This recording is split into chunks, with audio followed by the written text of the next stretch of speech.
Chapter 1169.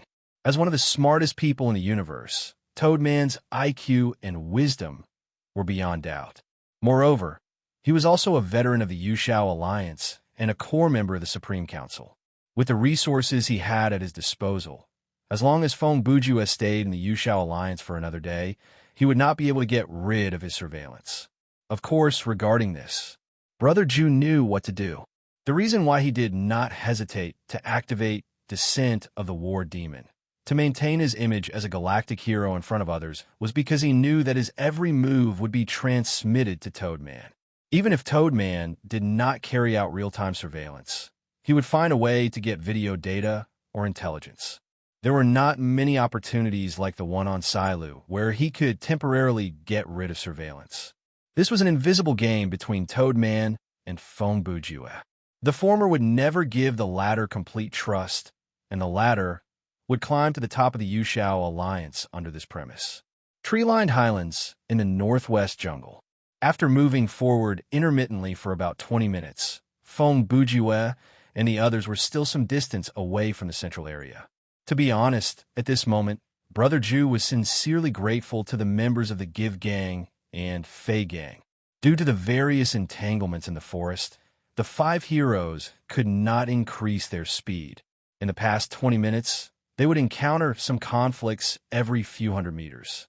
Even if they did not care about those things, they still had to be on guard against things like traps and the like.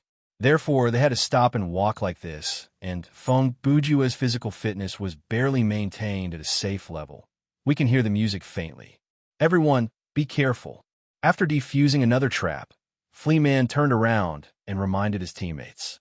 His expression became very serious, but no one could see it. Let me guess.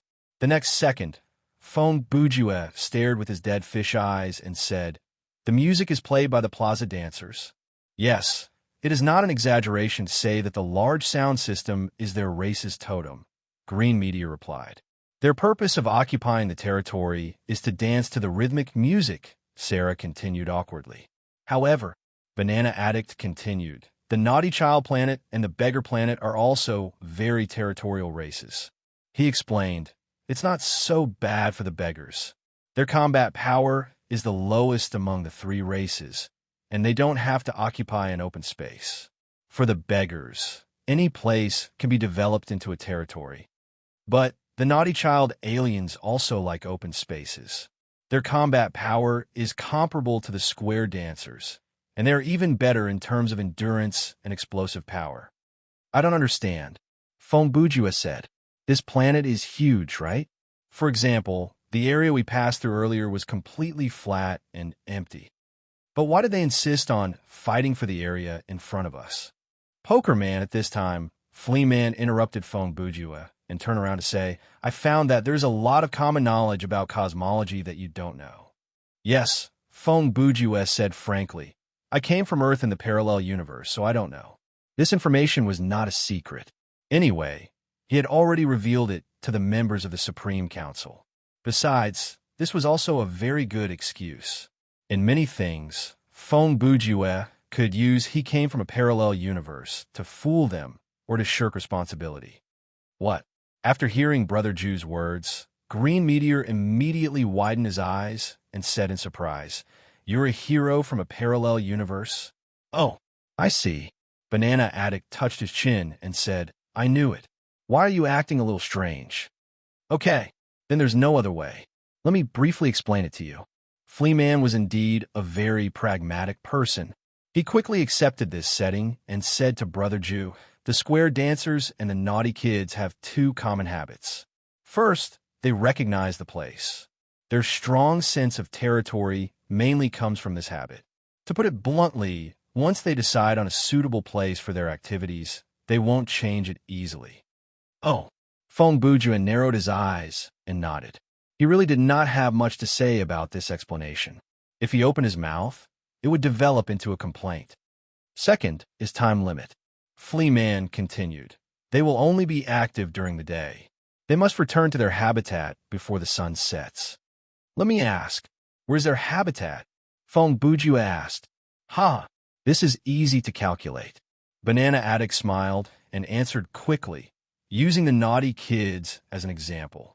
The distance between their habitat and their activity is about half a universe cycle times their average speed of movement. There's a F** formula for this? Brother Jew was shocked again. There is. Flea Man answered in a matter-of-fact tone. The square dancers also apply the formula mentioned by Banana Addict. This is also common knowledge. He paused. Then, I can now answer your previous question. Why do they have to clash here when this planet is so big? Because this highland is very suitable for their activities. It happens to be between a square dancer's habitat and a naughty kid's habitat, and there's no other similar area in the surrounding area. Phone Bujua said, following Flea Man's meaning. Is that so? You're quick to understand. Flea Man continued. By the way, there are many colonized habitats on this planet that belong to these two races. There are many areas that are similar to this, but this tree-lined highland can be considered the place where the conflict is the most intense. Phone Bujua said again. Then, the conflict here has caused a lot of casualties? He didn't ask, will people die? Instead, he asked, how many casualties will there be? This was because Green Shooting Star had already told him that people will die when he was at the HQ of the U-Super Alliance. Besides, if even people didn't die, then this level C crisis was a little too much. Of course, it's very big. The more taciturn Thera replied in a serious tone. If the situation is not out of control, why would we need to take action? Thera's right. Flea Man also said, the people on these two planets are a very powerful and xenophobic race. They're in the same galaxy, and they both face the problem of overpopulation. In the past 100 years, the two sides have been in constant conflict because of the ownership of the colonized planets and the territorial issues on the public planets.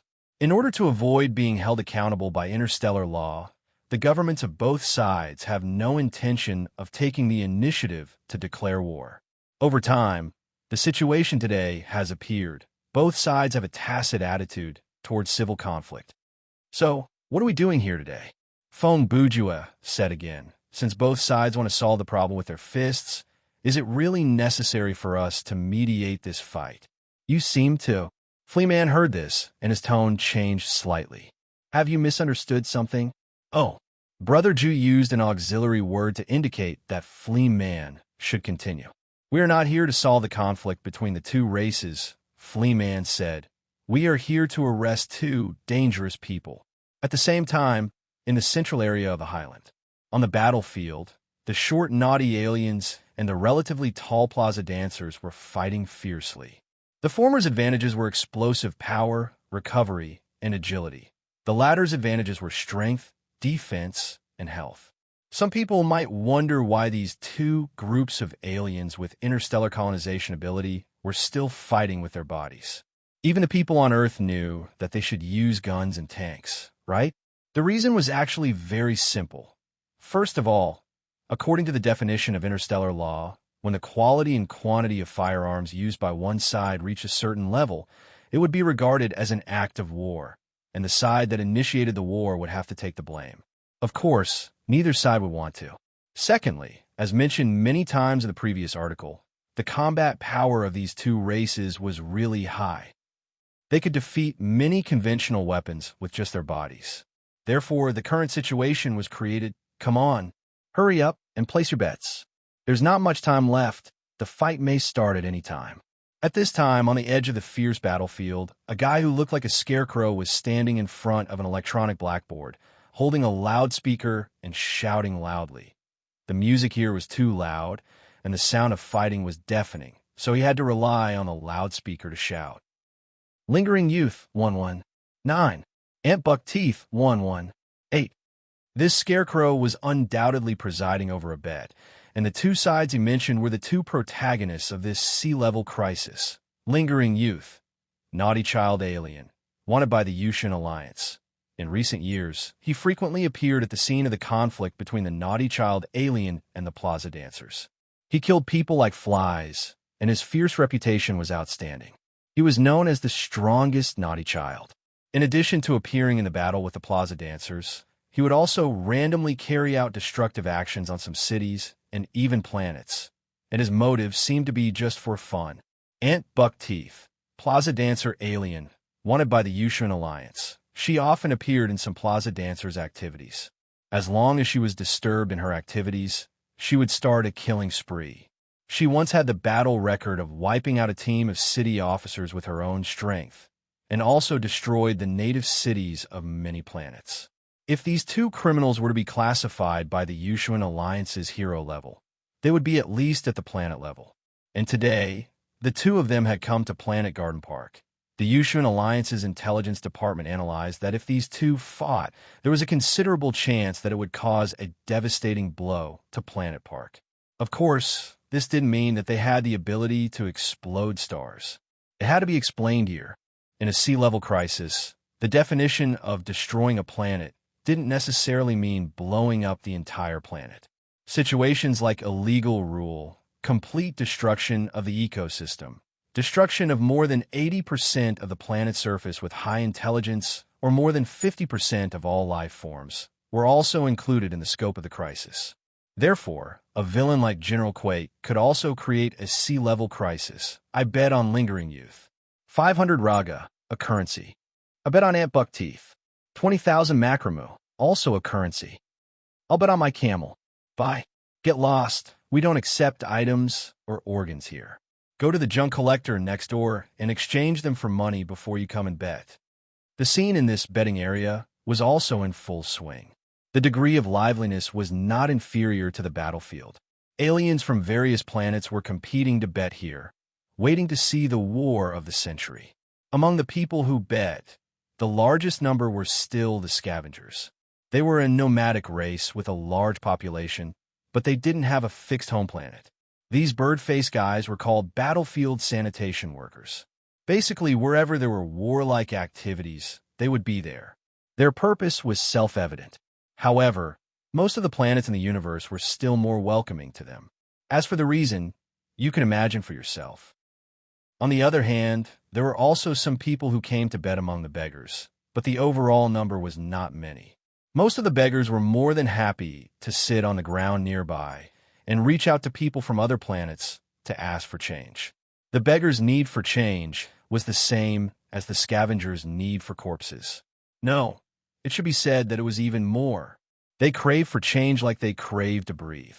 This innate desire would weaken with the increase of combat power. The more powerful the beggars were, the more they could suppress this desire. It was said that beggars who had evolved to the peak would even share their change with their own kind. Unfortunately, in the past few decades, no one had heard of such a person. In addition to the above two races, there were dozens of other miscellaneous aliens. Some were doing business, some were watching the show, and some were just passing by. After all, this was a public planet, and anyone could come. Some people came because of the fame, just to see the battle. And the one who bet here, the Scarecrow, naturally had a big background. He was a member of a rare race in the universe. The degree of rarity was no less than the Inhu race called Seeing. Seeing people were born with a very unique superpower, the ability to store things in their bodies. It doesn't sound very powerful? Then let me give you an example. The things that a newborn seeing person can store in their body are at least as much as the things in a capped basketball stadium. Moreover, the internal space of the seeing people can be expanded through cultivation.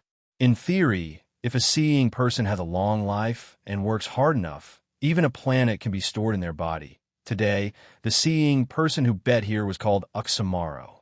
The upper limit of his ability was about 23. 7 billion cubic meters, the internal space could be transformed, which was roughly able to store a moon. Chapter 1170. Almost an hour after arriving at the park planet, the 5 people from Yu Chao Alliance finally arrived at the center of the tree-lined highland.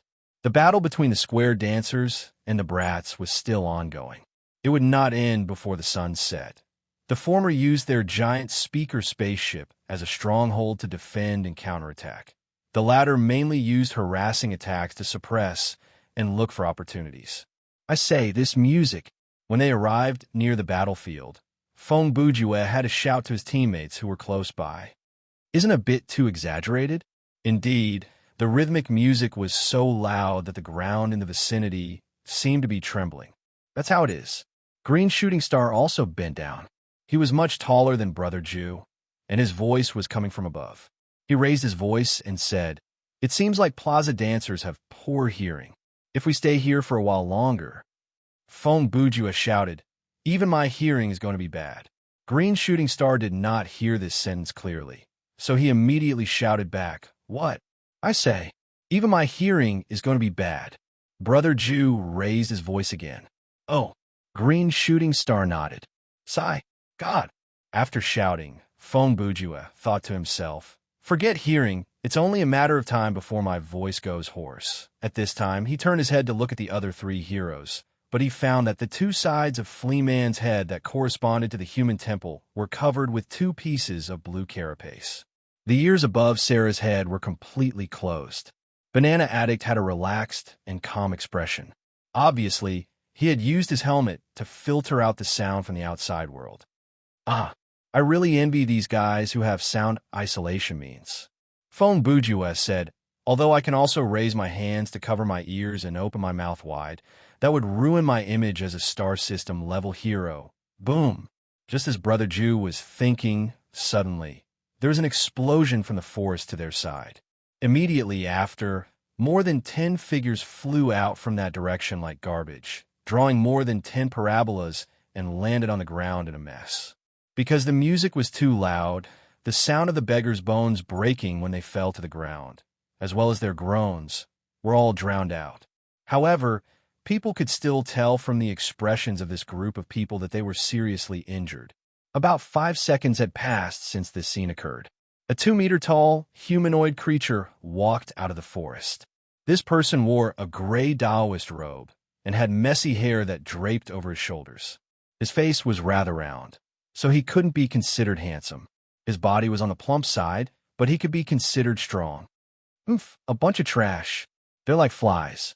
They've been causing trouble for more than half a month. Today, they actually came to my territory to cause trouble. They must be tired of living." He cursed as he walked out of the forest. Although his voice was loud, no one could hear him because the music was too loud. Of course, just because no one heard him, it didn't mean that no one knew what he said. For example, Banana Addict knew the other party's lines through the lip-reading function of his helmet. "This guy looks familiar." When Sarah saw this person, his expression suddenly changed. Could he be? Fragments of memories flashed through his mind, and Brother Ma, too, quickly remembered this person's identity. "It's him." At that moment, Sarah exclaimed, "Park War God, Hambatizo." He said this sentence loudly. At least Feng Bujue, who wasn't far from him, heard it. It was fine if he didn't hear it, but after hearing it, Brother Jew naturally felt a surge of anger. He couldn't help but say, Hey, what's with the Park War God? And what's with the name Hambutizo? Hambuyizo plus Hasegawa Taizo? What? Do you know him?" Banana Addict turned to Sarah and asked while gesturing with his hands. Sarah actually understood the gorilla's meaning and immediately replied, "That was when I was still in the town security training camp." He said thoughtfully, "Back then, a team of trainees followed a regular town security unit to a park on a certain planet to do a combat exercise. Hey, why do they have to go to another planet for a combat exercise? And why do they have to go to a park?" Feng Bujue thought again. "It was on that day that I witnessed a man who, with his own strength, defeated the regular troops of the city management star." Sarah's eyes flashed with lingering fear. "I didn't expect that man would appear in front of me again today." Listening to this Park War God is at least a planet-level hero. Feng Bujue thought again at this time. He shouldn't be weaker than the lingering youth and buck-teeth ant they mentioned. On the way here, Flea Man had already told Brother Jew about the 2 wanted criminals. When Feng Bujue thought of this, Hambu Taizo's eyes just happened to move to the 5-man team of the Yushao Alliance. Oh, this Park War God was obviously knowledgeable because he recognized Flea Man. "Isn't this Flea Man?" He immediately said, "What are the people of the Yushao Alliance doing here?" Could it be that they want to catch? Xiong, before Hambu could say the word I. In an instant, there was another change, accompanied by a roar that tore through the sky. A giant blue shadow broke through the sky, and its target was the Square Dancer's speaker spaceship. This kind of spaceship naturally had a protective shield. Before the impact, the spaceship's protective system had already detected a high-energy reaction and automatically propped up a shield. However, when the impact occurred, the protective shield easily collapsed like glass hit by a cannonball. Immediately afterward, the giant blue shadow broke through the armor of the spaceship and rushed into the hull, triggering a big explosion. The oxygen content in the air of the park planet was higher than that of Earth, so the power of the explosion and the speed of the spread of the flames were very shocking. In the blink of an eye, the area around the speaker spaceship had become a sea of fire.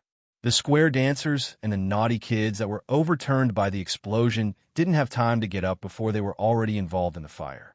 Although the headache-inducing music had stopped, it was replaced by the sound of burning flames and miserable screams that rose and fell one after another. "Let me do it." Seeing this, Banana Addict was the first to react. He immediately ran in that direction, raising his pair of thick forearms as he ran. Cool down cannon, ready to fire. Before his voice fell, 2 bang-bang sounds were heard. The mechanical armors on his 2 arms had already fired a cylindrical, grenade-sized ammunition into the sky. After the 2 munitions flew into the sky, they suddenly exploded and scattered a white, frost-like substance. Obviously, it was a highly effective chemical weapon. Almost at the moment when the white fog floated away, the temperature above the fire suddenly dropped, and the fire also slowed down. "I'll do it too." 2 seconds later, Green Meteor also followed and rushed into the fire at full speed. He turned into a green stream of light and moved in a circular motion. His speed was extremely fast and created a circular whirlwind in the fire. It formed an exhaust fan effect and sucked air into the air, which worked perfectly with Banana Addict's cooldown cannon. In less than 30 seconds, with the cooperation of the 2, the fire at the scene was controlled. There were only sporadic flames left. However, every survivor at the scene understood this fire was only the beginning. Phew! It's finally quiet. Sure enough, half a minute later, from the core of the explosion, which was the wreckage of the speaker spaceship, a voice came out. It sounded like a child's voice. Like all the other naughty aliens, the owner of this voice also had a physique that would never change his voice. The scorched land was covered with frosty white ashes. In the blue forest, orange flames were moving. Amidst this colorful spectacle, he had made his appearance. The young man with the lingering thoughts was about 2 meters tall. He had short black hair, and his bangs and sideburns were very flat and ugly. He wore a blue long-sleeve cotton t-shirt, a pair of light brown shorts, green shoes, and blue socks. There were no other accessories on his body. Of course, the most prominent feature of the young man with the lingering thoughts was his face. It was an innate and unique temperament. The other naughty aliens also had different appearances. Tall, short, fat, thin, handsome, they were all different. However, the lingering thoughts on the young man's face had nothing to do with his appearance. His appearance looked ordinary, but his remnant thoughts could directly attack one's soul. There are a lot of toys that look good here. When a young man with the lingering thoughts walked out of the spaceship, he glanced around. "Hey, the gorilla over there." His gaze quickly stopped on Banana Addict. "The armor on your body seems to be quite good. Lend it to me." Banana Addict laughed. "Sorry, it was too late to say." When he said these 2 words, he had already launched a sneak attack. "This is not alone." As he shouted, several black pellets shot out from the chest of his armor. In less than a second, those bullets exploded in midair and turned into a spiderweb-like net bullet that covered the young man with the lingering thoughts. Oomph! Seeing this scene, the young man with the lingering thoughts only snorted disdainfully. In the next second, his figure flashed and disappeared from everyone's sight. At this moment, among everyone present, only a few people clearly saw the young man with the lingering thoughts movements, and Banana Addict was not one of them. Therefore, when a young man with the lingering thoughts attacked him from behind, Banana Addict did not react at all. Fortunately, bang, at that moment, the young man with the lingering thoughts' outstretched hand was blocked by another person. Oh! The young man with the lingering thoughts raised his eyes to look at the figure in front of him that was not very tall and covered in blue armor. He showed a little surprise. "You are Fleaman?" Seeing this, the audience must have realized that Fleaman was also a planetary-level hero, but he was more famous than Green Meteor, Banana Addict, and Sarah, although they were of the same level. Fleaman was second to none among the planetary-level heroes in terms of strength, experience, and actual achievements. Therefore, he was relatively well-known in the universe, and many powerful beings could recognize him. "You're under arrest, young man with the lingering thoughts." Fleaman did not want to be long-winded with him. As a practical person, he was straightforward.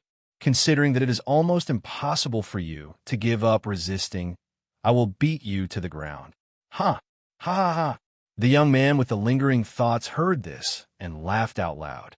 "You only blocked my unreasonable entanglement claw, and you want F** King go to heaven?" Before he finished speaking, Banana Addict, who was not far away from them, had already turned around and threw a punch at him. At the same time, Green Meteor arrived and rushed toward him from another direction. For a moment, the young man with the lingering thoughts was trapped in a situation where he was surrounded by three people. However, he still had a confident expression on his face. "A bunch of idiots."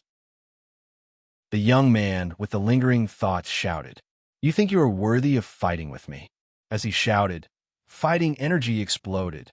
The young man with the lingering thoughts released the energy in his body and sent the three people surrounding him flying. Banana Addict and Green Meteor were sent flying and crashed into the forest. Only Fleaman staggered and stood still. Even so, he was forced to retreat more than 10 meters. Ha! At this time, Tai-san, who was watching the fight from afar, laughed and walked a few steps toward the young man with the lingering thoughts. The legendary death begging for white strength. It really lives up to its name. In the entire galaxy, this is the best technique. What the F***CK? You guys even have techniques here? Is there really anything in this universe? Fong Bujua gasped internally. By the way, the fact that you suddenly appeared with a light smile and commented, "Does this mean that it's your turn to show off? Uncle, who do you think you are?" The young man with the lingering thoughts heard this and turned to look at Tai-san. "Do you want to be a busybody? What are you talking about?" Tai-san replied, but he did not stop moving toward the young man with the lingering thoughts. "I have nothing to do with the people of the Yuchao Alliance." He stared at the young man with the lingering thoughts. "What I'm interested in is..." His tone suddenly became murderous. "The strongest technique in this galaxy is the death-begging for white strength of the brats or the family destruction technique of the wanderers." "Oh, I see. Are you also from that side?" The young man with the lingering thoughts spat. Then, he turned sideways and pointed at Tai-san. "Good. You have guts. You have successfully attracted my attention." Chapter 1171. An earth-shattering battle was about to begin. The king of naughty kids versus the god of war in the park. Hey, what's going on? This was a situation that no one had expected, and no one could have guessed the outcome. Why am I speaking in square brackets again? Come on, place your bets as soon as possible. On the other hand, at the betting area, at the edge of the battlefield, Maro was indeed an expert at betting. When he saw that the situation had changed, he immediately filled in the name of Hattori Taizo on the bulletin board and wrote down the odds. "Mr. Hattori is very strong. It's 1-1. 5, everyone, place your bets." I see. The method that was used in the chapter of Schofield's monologues has appeared again. At this time, the music had stopped, but Maro was still shouting through the loudspeaker. Even the people on the other side of the battlefield could hear him. Is it really a good idea to let the main character complain like this? This time, the author has really given up on life, right? Are you schizophrenic? Oomph. That bastard C-ing really knows how to make use of every opportunity. As headquarters walked forward, He also heard the shouts from the other side.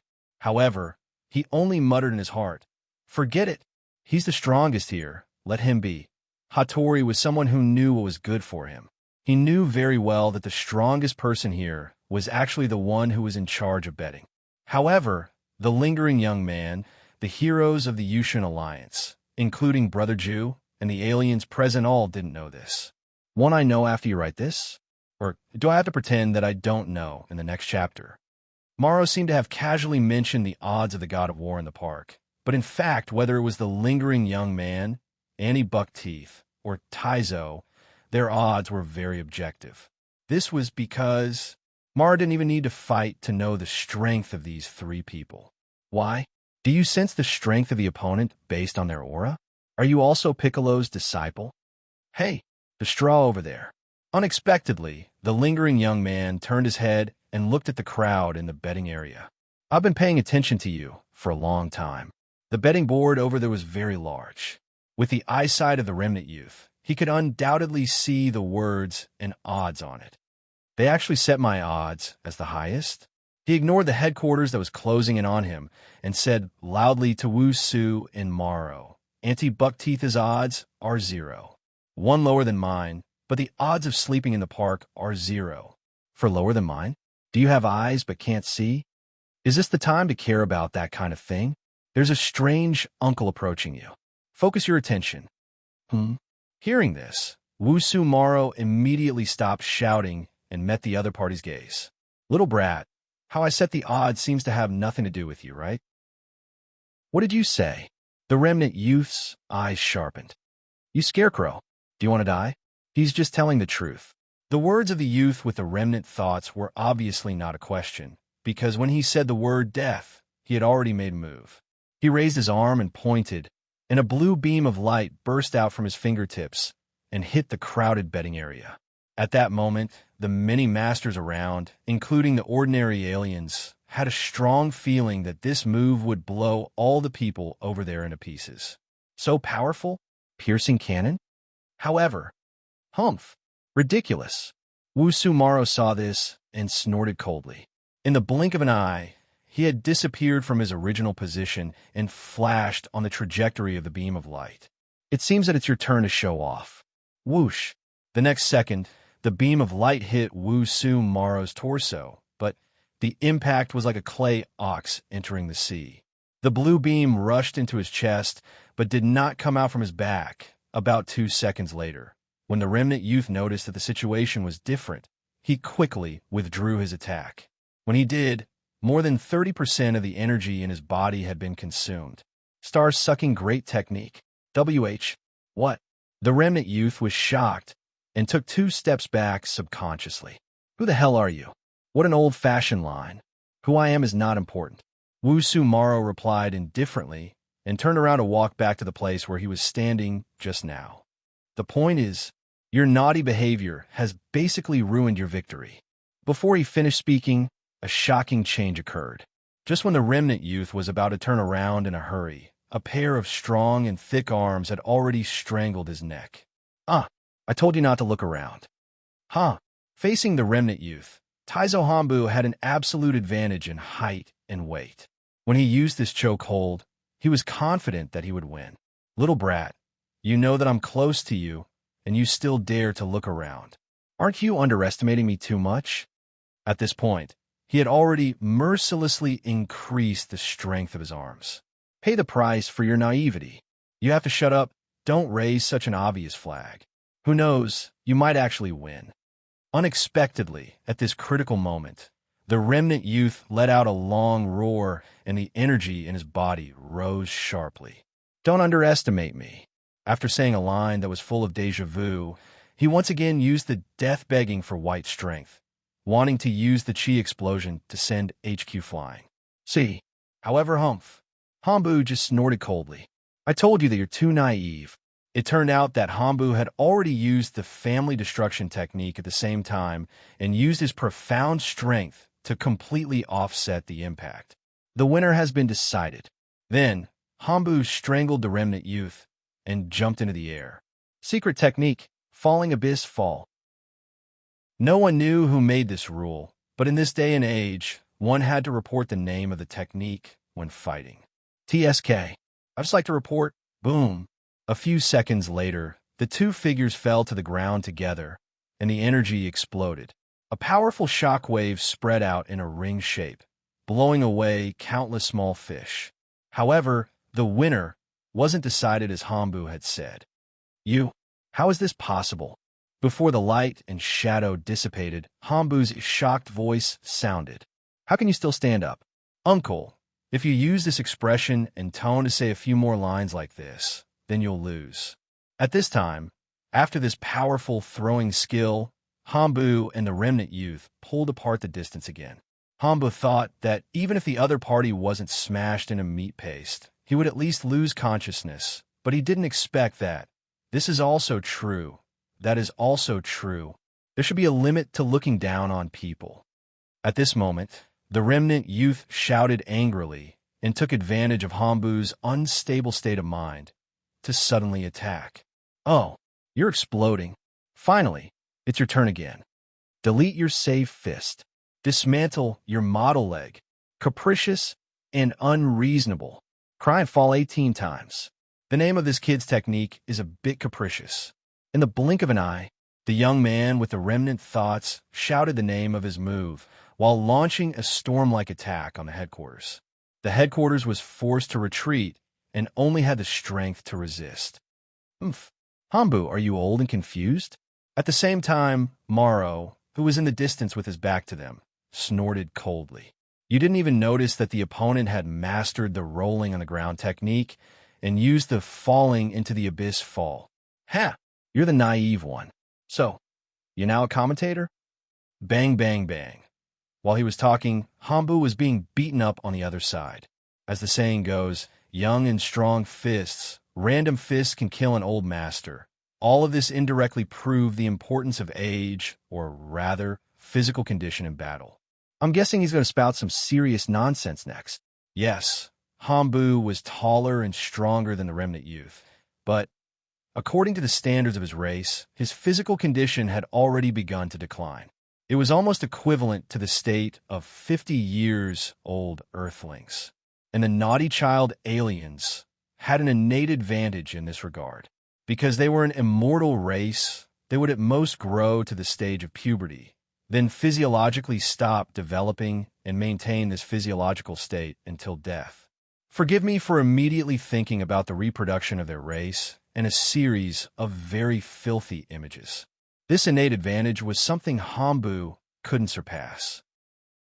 After all, the naughty child aliens were also a fighting race. There were many fighting races in this universe, and they all had different abilities, but in terms of fighting, they were obviously more superior than the average race, and Hambu didn't have any particularly strong racial talents. The achievements he had today were all obtained through training. What kind of achievements does he have? Does a homeless man who is invincible in the park get special benefits from the country? From this point of view, even if the remnant youth wasn't as strong as Hambu, in the future, as long as he continued to train and improve his combat ability, he would definitely surpass Hambu.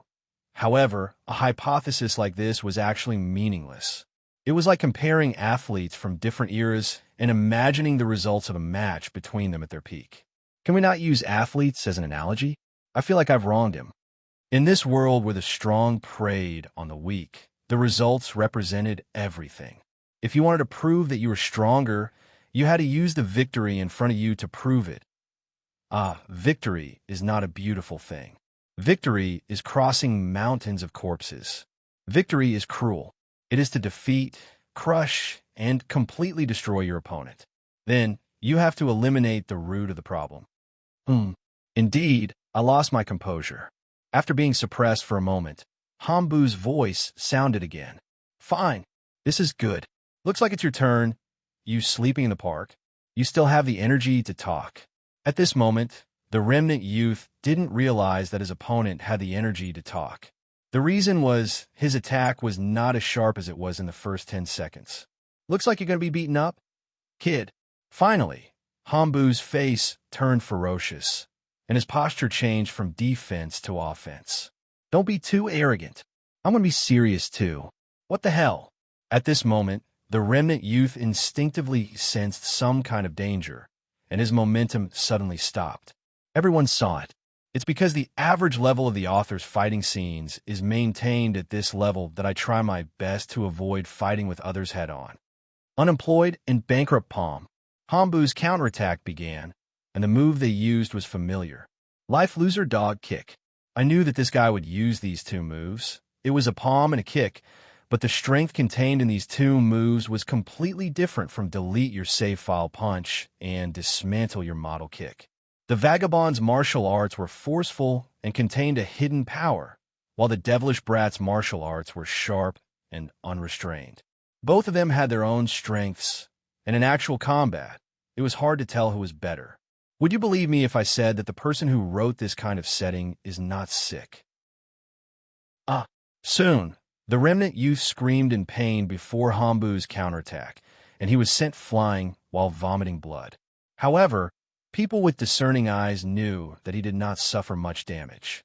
The remnant youth only suffered a hard injury caused by the impact, and the hidden force in the move had been removed by him. People with discerning eyes are all amazing. How did you see through it? Oof. You want to lure me to chase after you? Hambu also saw through the remnant youth's immature acting skills at a glance, but he still went forward. Okay, I'll play with you. You don't hesitate to die in order to maintain the fashionable value. Seeing the opponent flying toward him, the remnant youth's eyes showed a trace of ruthlessness. He thought to himself, what an idiot. You know it's a trap, but you still came up. You let down on me, right? Okay, I won't let you off so easily. Thinking of this, he prepared his ultimate move. The remnant youth changed his style in midair and kicked his leg. The profound meaning of remnant thoughts. Nine Suns, Thunderbolt, Wild Dragon, Pit Drill. What's your relationship with the Dragon Tiger sect? When Hambu saw this, he did not panic. In an instant, the corners of his mouth curled up slightly, and he took out a rocket launcher from somewhere on his body. Wait, what's going on? Am I seeing this right? Surreal Judo, profound meaning. RPG attack. As Hambu said this, he opened fire. Whoosh! The RPG roared, and a missile whistled out of the rocket launcher and flew toward the remnant youth who was 5 or 6 meters away. It faced the Nine Suns Thunderbolt Wild Dragon Pit Drill. What's the point of drilling? What the hell is an RPG attack? Let's not talk about Hambu. Why is an alien using a rocket launcher called an RPG like the ones on Earth? This thing has nothing to do with judo. Why don't you use a nuclear bomb? Bang! Boom, boom, boom! An explosion occurred. Flames soared into the sky, and thick smoke billowed. At this distance, Hambu must have been killed by the explosion, right? However, the outcome was far from clear, because neither of the two people fell. That's true. After all, one of them smashed a spaceship like a missile, but nothing happened. To be continued. To be continued, my ass. Do you think this is an anime? Chapter 1172. The hand-to-hand combat was tragic, fierce, and heroic. At this point, the battle was no longer about skills. It had turned into a contest of willpower. Both the remnant young man and Taisan of headquarters were serious. This was a battle between men who bet on their sex and personal honor. The remnant thoughts of the remnant thoughts school and the military fire of the surreal school collided in the open space, shocking and impacting the people's hearts. Damn it, I don't want to admit it, but there's no way for me to intervene. Green Shooting Star ran back from the forest. Yes, I have to admit, these two fellas are strong. Banana Addict also returned. In actual fact, Green Shooting Star and Banana Addict were not completely unable to intervene in the battle, but they also wanted to see who would emerge victorious. Stop pretending. Sarah understood them very well, so he immediately exposed their thoughts. You just want to see who's stronger, right? Flea Man, who did not lie, said, I want to see it too. He paused for half a second before he continued. Besides, it's only beneficial for us to watch. If headquarters wins, the remnant young man will either be killed or injured, and we can seize the opportunity to capture him. If he wins, it'll be a Pyrrhic victory, and we'll be more confident to capture him. Yes, I agree too. Fong Bujuet also pretended to respond. It was obvious that he did not want to fight with the two fellas. Brother Jew was not unable to defeat them, but he was always willing to sit on the mountain and watch the tigers fight. Nevertheless, among the crowd, there was one person who could not wait for the battle to end. Whoosh! Just as the battle between the remnant young man and headquarters reached its climax, a white light unexpectedly shot in from outside the battle circle. The sneak attack was unexpected and ruthless. The attacker was definitely not an ordinary person because his or her attack was aimed at both sides of the battle at the same time. Moreover, it was fast, accurate, and ruthless. In the next second, the white light penetrated Tai-san of headquarters from the back and came out of his chest. Then, it hit the remnant young man's face. Ugh! In an instant, a muffled grunt and a scream were heard. Headquarters Tai-san collapsed. This attack had severely damaged his organs, and he was already on the verge of death. The remnant youth also fell down. He covered his left eye and screamed, rolling on the ground because the hidden weapon was still stuck in his bloody eye socket. Ha ha ha! Ha ha! After a series of classic villainous laughter, a bloated square dancer with buck teeth appeared. Yes, she was Aunt Buckteeth. You two idiots, I caught your weakness. As she spoke, she actually pulled out two of her front teeth. Her front teeth were very big, each of them as big as a mahjong tile. What was even more shocking was that 2 seconds after she pulled her teeth out, two more buck teeth that looked exactly the same grew back, and there wasn't even a drop of blood. It needs to be explained here. Annie Buckteeth was a special mutation among plaza dancers. Her huge front teeth were hard enough to crush steel, and they could fall off at any time according to her will. After falling off, they could immediately regenerate. You didn't die immediately after being hit by my Buckrain Rose Flower. Your combat power is not bad. Annie Buckteeth held her two front teeth in her hand and played with them skillfully. Unfortunately, your brains are too stupid. You, PFFF. Headquarters spat out a mouthful of blood and turned to look back. Where did this come from? You still don't understand? As Annie Buckteeth said this, she was already approaching the two people lying on the ground. Before you two idiots appeared, I had already been hiding in the crowd for a long time. As she spoke, she raised her hand and pointed at Wu Su and Morrow, who had already returned to the betting area. Why do you think someone opened a bet there? Who do you think released the news that the remnant youth and I would appear here? You. Headquarters seemed like he wanted to curse, but he was almost unable to speak. I knew from the beginning that you, Headquarters Tai-san, were on Planet Park. I also know very well the battle between your remnant thought school and the surreal school, as well as both of you being idiots. Annie Buckteeth continued, so I set up this trap. She glanced at the remnant youth, who was still rolling on the ground. This little brat is very easy to provoke, so it wasn't difficult to lure him here. She glanced at Headquarters again. As for you, it's very simple. I just need to hire a few beggars to cause trouble for you. Hearing this, Headquarters Tai-san's eyes widened, and he suddenly understood. All kinds of abnormalities from before flashed through his mind. He finally understood why those beggars who had always kept a respectful distance from him would take the initiative to provoke him today. By the way, among the beggars who placed bets over there, more than half were working for me. After a pause of 2 seconds, Auntie Buckteeth coldly continued, if I directly bet or bet too much on myself, it would seem suspicious and might expose my identity. So, I divided the money into many portions and asked them to help me bet on me winning. TSK. Even I was tricked by her. Hearing this, Dark Void Morrow showed a displeased expression. However, even though he was displeased, he didn't do anything. As a professional gambler who ran bets all over the universe, Morrow was a man of principle.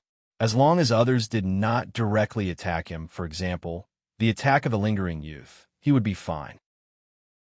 As for those who manipulated the results of the bets outside the venue, he did not care. Things on the gambling table were like this. There was never any right or wrong. The one who was tricked was the fool, and the loser had no right to criticize the winner's methods. After rolling on the ground for a while, the remnant youth finally stood up in anger and roared, "You be *TSH. His left hand was still pressing on his left eye, and blood was flowing out from between his fingers, but his anger had already made him ignore the pain. Remnant thought school. Profound meaning. The youth roared the name of the move and staggered toward Annie Buckteeth, ready to fight her to the death. Bang! Unexpectedly, Annie Buckteeth dodged and kicked the remnant youth in the abdomen with a side kick. This fat woman's speed was really not commensurate with her body size. Idiot! She purposely chose the blind spot on the left side of the young man's vision to cut in. She attacked later, but arrived first, killing the young man's move in the cradle. What remnant thought school, surreal school? So boring. Fighting with your life on the line for some inexplicable reason. Are you idiots? Annie Buckteeth said, and raised her leg to press the remnant youth to the ground. I'm also very troubled to be regarded as the same level as an idiot like you. At this point, killing intent appeared in Auntie Buckteeth's eyes. So, you'd better die quickly. After speaking, she swung her arm and threw the 2 front teeth she had prepared in her hand at the remnant youth's forehead. However, at that moment, a black light flashed and accurately cut off the attack that was sure to hit. Hey! Just as Annie Buckteeth was shocked, a hand was placed on her shoulder, and a weak hey sounded in her ears. You, Annie Buckteeth, turned her head with a face full of horror. What are you? Bang! Before she could say the word what, Fong Bujue's fist had hit her fat face. Annie Buckteeth's fat body flew across the open space and didn't stop until it broke a big tree. This blow made all the bystanders' expressions change abruptly. Fong Bujue's speed, which could approach Annie Buckteeth's speed in an instant, his strength, which could hit the fat pig far away with a casual wave of his hand, and his amazing momentum were all like a silent declaration. To be honest, I don't have any objections to what you've done. After Fong Bujue finished beating up the man, he waved his hand calmly and said, In fact, I wanted to say well done to you. The trap that you set up was very successful. This is a complete victory in terms of intelligence. As he spoke, he turned around again, took out the forest of flowers from his bag, and squatted down beside Headquarters Taizo. No one knew what he did, but after a short moment, they saw that Headquarters' injuries were healing at a speed visible to the naked eye. Ugh, the war god of the park originally thought that he was going to die in the park, and this sudden change made him a little overwhelmed. You can plot against me or kill me. Anyway, you guys are not good people in the eyes of the Yuchao Alliance. After saving Headquarters, Fong Bujue turned around and stood up. He looked in Auntie Buckteeth's direction and said loudly, but at this point, he changed the topic. You dare to say that the reason for this duel is inexplicable? TSK. I was careless. On the other hand, Annie Buckteeth, who had fallen dozens of meters away, stood up from the ground. She spat out the blood in her mouth and looked at Brother Jew with ferocious eyes, thinking to herself, I thought the strongest of the 5 was Flea Man, and the other 4 were about the same level as Green Shooting Star. I didn't expect there to be a tough one. Fat Buckteeth. The next second, Fong Bujue walked toward her expressionlessly. There are some things you'd better understand, he said as he walked. Indeed, those 2 guys are big idiots. People like them are not smart and not good at socializing. They don't know how to do anything except fight. They're failures in life, just like wild dogs. They're hated by others, and they're also hated by themselves. They give up on themselves and no longer believe that they will be accepted by anyone. Therefore, they always bare their fangs in front of others and live like wild dogs. He walked quickly and arrived in front of her in the blink of an eye. The money, power, fame, and status that people pursue have little to do with them. They know that they don't deserve those things. Fong Bujue paused and said solemnly, but they also have something that they insist on. You can trample on and destroy the lives of wild dogs, but you can't deny their last persistence. So long-winded, Annie Buckteeth glared viciously at Fong Bujue and patiently waited for him to step into her attack range.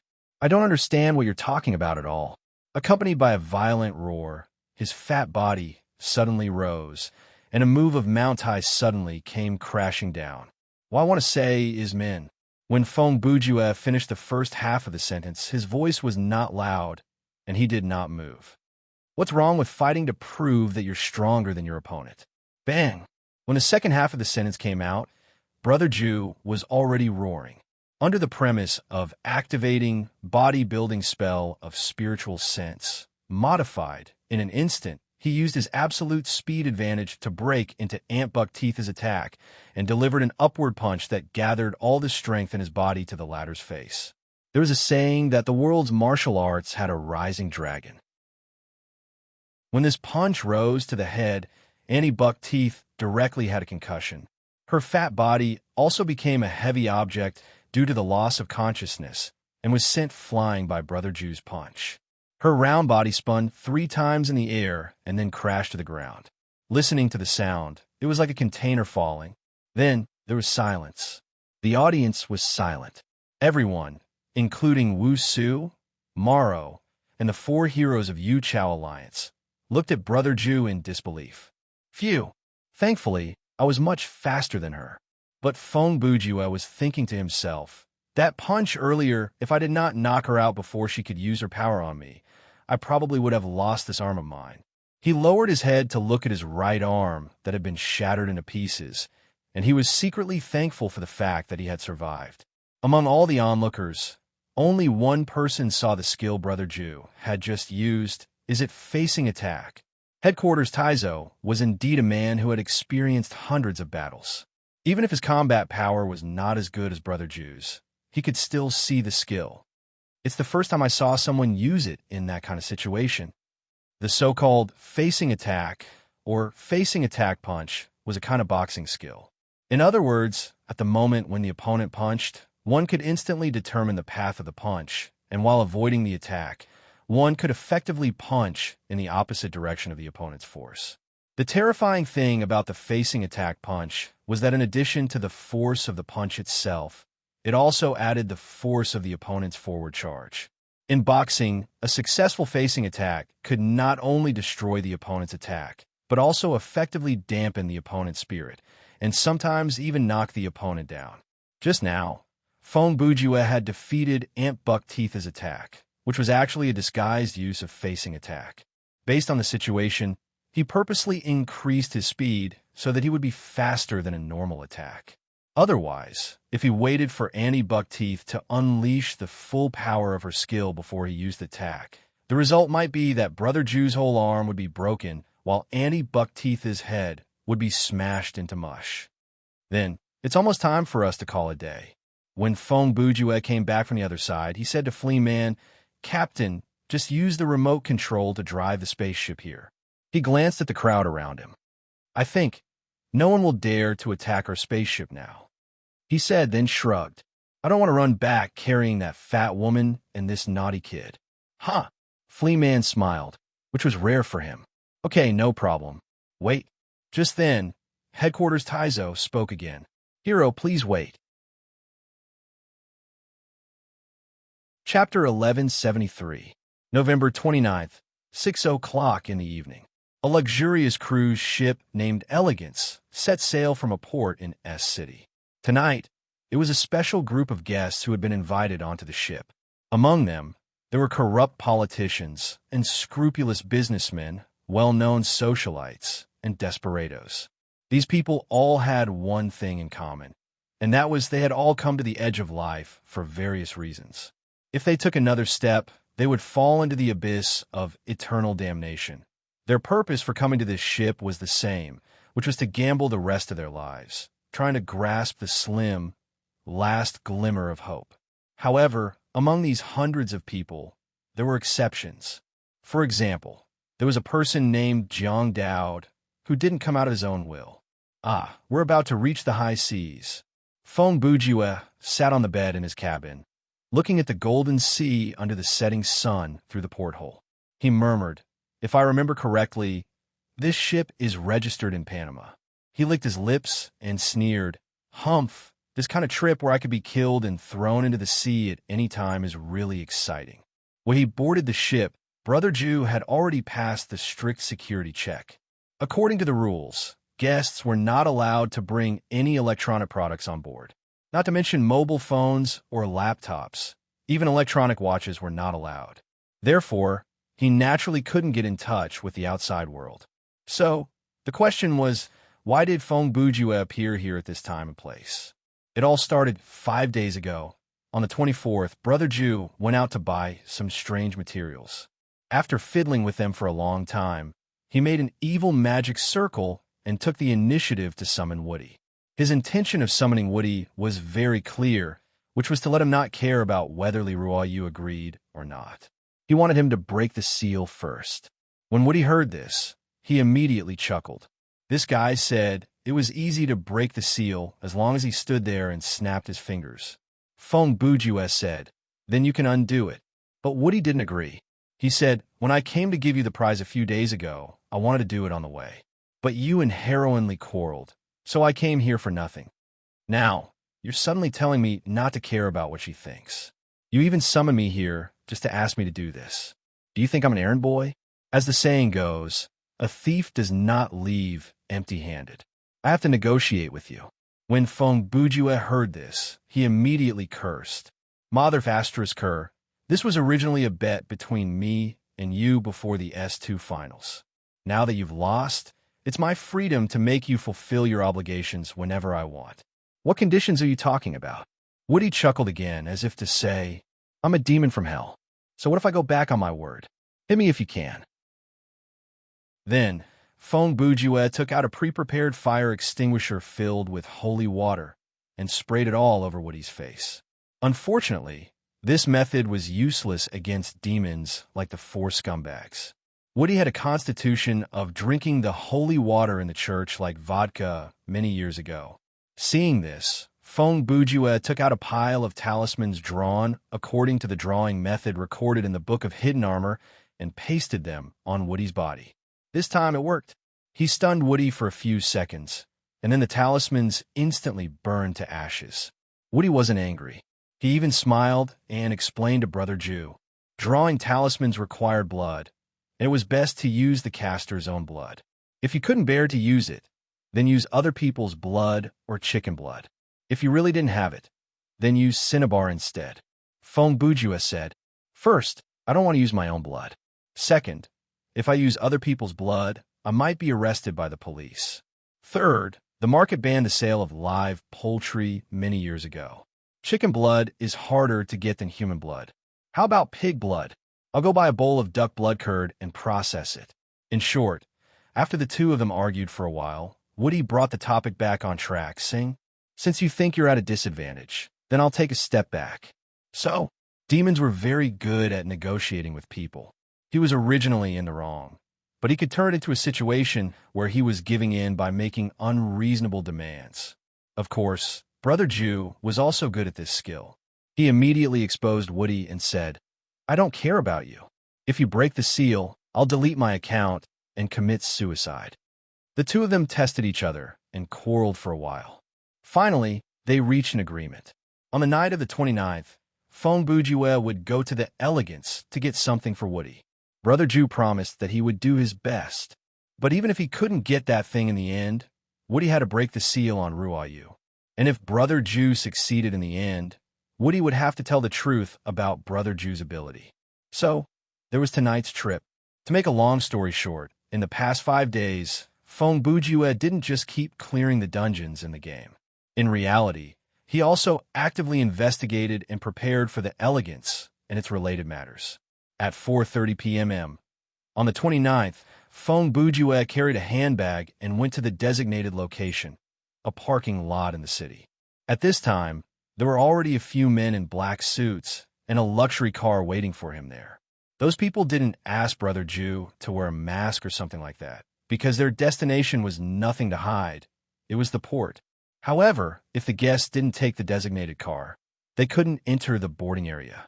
At 5 p.m., Feng Bujue arrived at the port. When he got out of the car, he had already put on the mask that he had prepared in advance, a silver chrome mask, also known as a bird's beak mask, which was commonly used by doctors during the Black Death in the Middle Ages. This was no doubt one of the arrangements made by the organizers. In order to protect the guests' privacy, the guests were allowed to wear masks in public.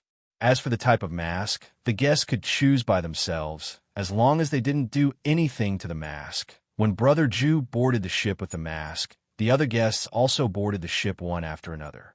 At the entrance, there was a very advanced detection device. Any electronic devices or abnormal items couldn't get past it. It could be said that it was an anti-espionage level device. During the time when Feng Bujua boarded the ship, he saw two people trying to sneak in with electronic devices. The first one hid a mini camera and a receiver in his bag disguised as an electric shaver. After he was discovered, he cried and shouted that he wanted to stay. He also said that he wouldn't take any chances. However, he was still thrown into the car by a group of strong men in black suits. He was nowhere to be found. The second one, this one was even more ruthless. He directly implanted an electronic chip into his face, right next to his jawbone. Needless to say, this one could also get lost. It was foreseeable that there would be many people like these two who tried to board the ship with small devices. However, Feng Bujua soon boarded the ship successfully, and he wasn't interested in staying at the railing to watch the other boarders. When boarding the ship, everyone was given a magnetic card. The magnetic card could be used to open the door of their cabin. Feng Bujua quickly found his room under the guidance of the staff. He swiped the card and entered the room. He threw down his luggage and took off his mask.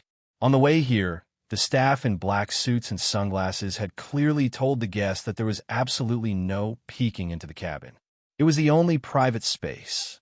But once they stepped out of the cabin, there was no place that wasn't under the surveillance of the cameras and staff. Regarding that, Feng Bujua believed in it. He was also very clear that it wasn't that the organizers didn't want to install surveillance cameras in the cabin, but the actual operation was more troublesome. Because, no matter what, the organizers couldn't install surveillance cameras in the toilet, right? If the guests really wanted to do something in a place where the camera couldn't see, then with surveillance cameras in the cabin, they could only move to the toilet to do it. Therefore, under the premise that private space would exist no matter what, they might as well not install surveillance cameras in the cabin. In any case, the inspection before boarding the ship had been done thoroughly. They wouldn't be able to do anything. In the evening, at 6:45, the elegant song had already entered the international waters. A broadcast sounded in the cabin. Guests, please immediately gather in the main hall of the ship. The banquet is about to begin. This broadcast was repeated many times, about once every 30 seconds. Before Feng Bujua heard it for the third time, he had already put on his mask and walked out of the cabin. Outside the cabin, on the deck, there was a staff member in black standing guard almost every 10 meters. The guest could ask for directions at any time.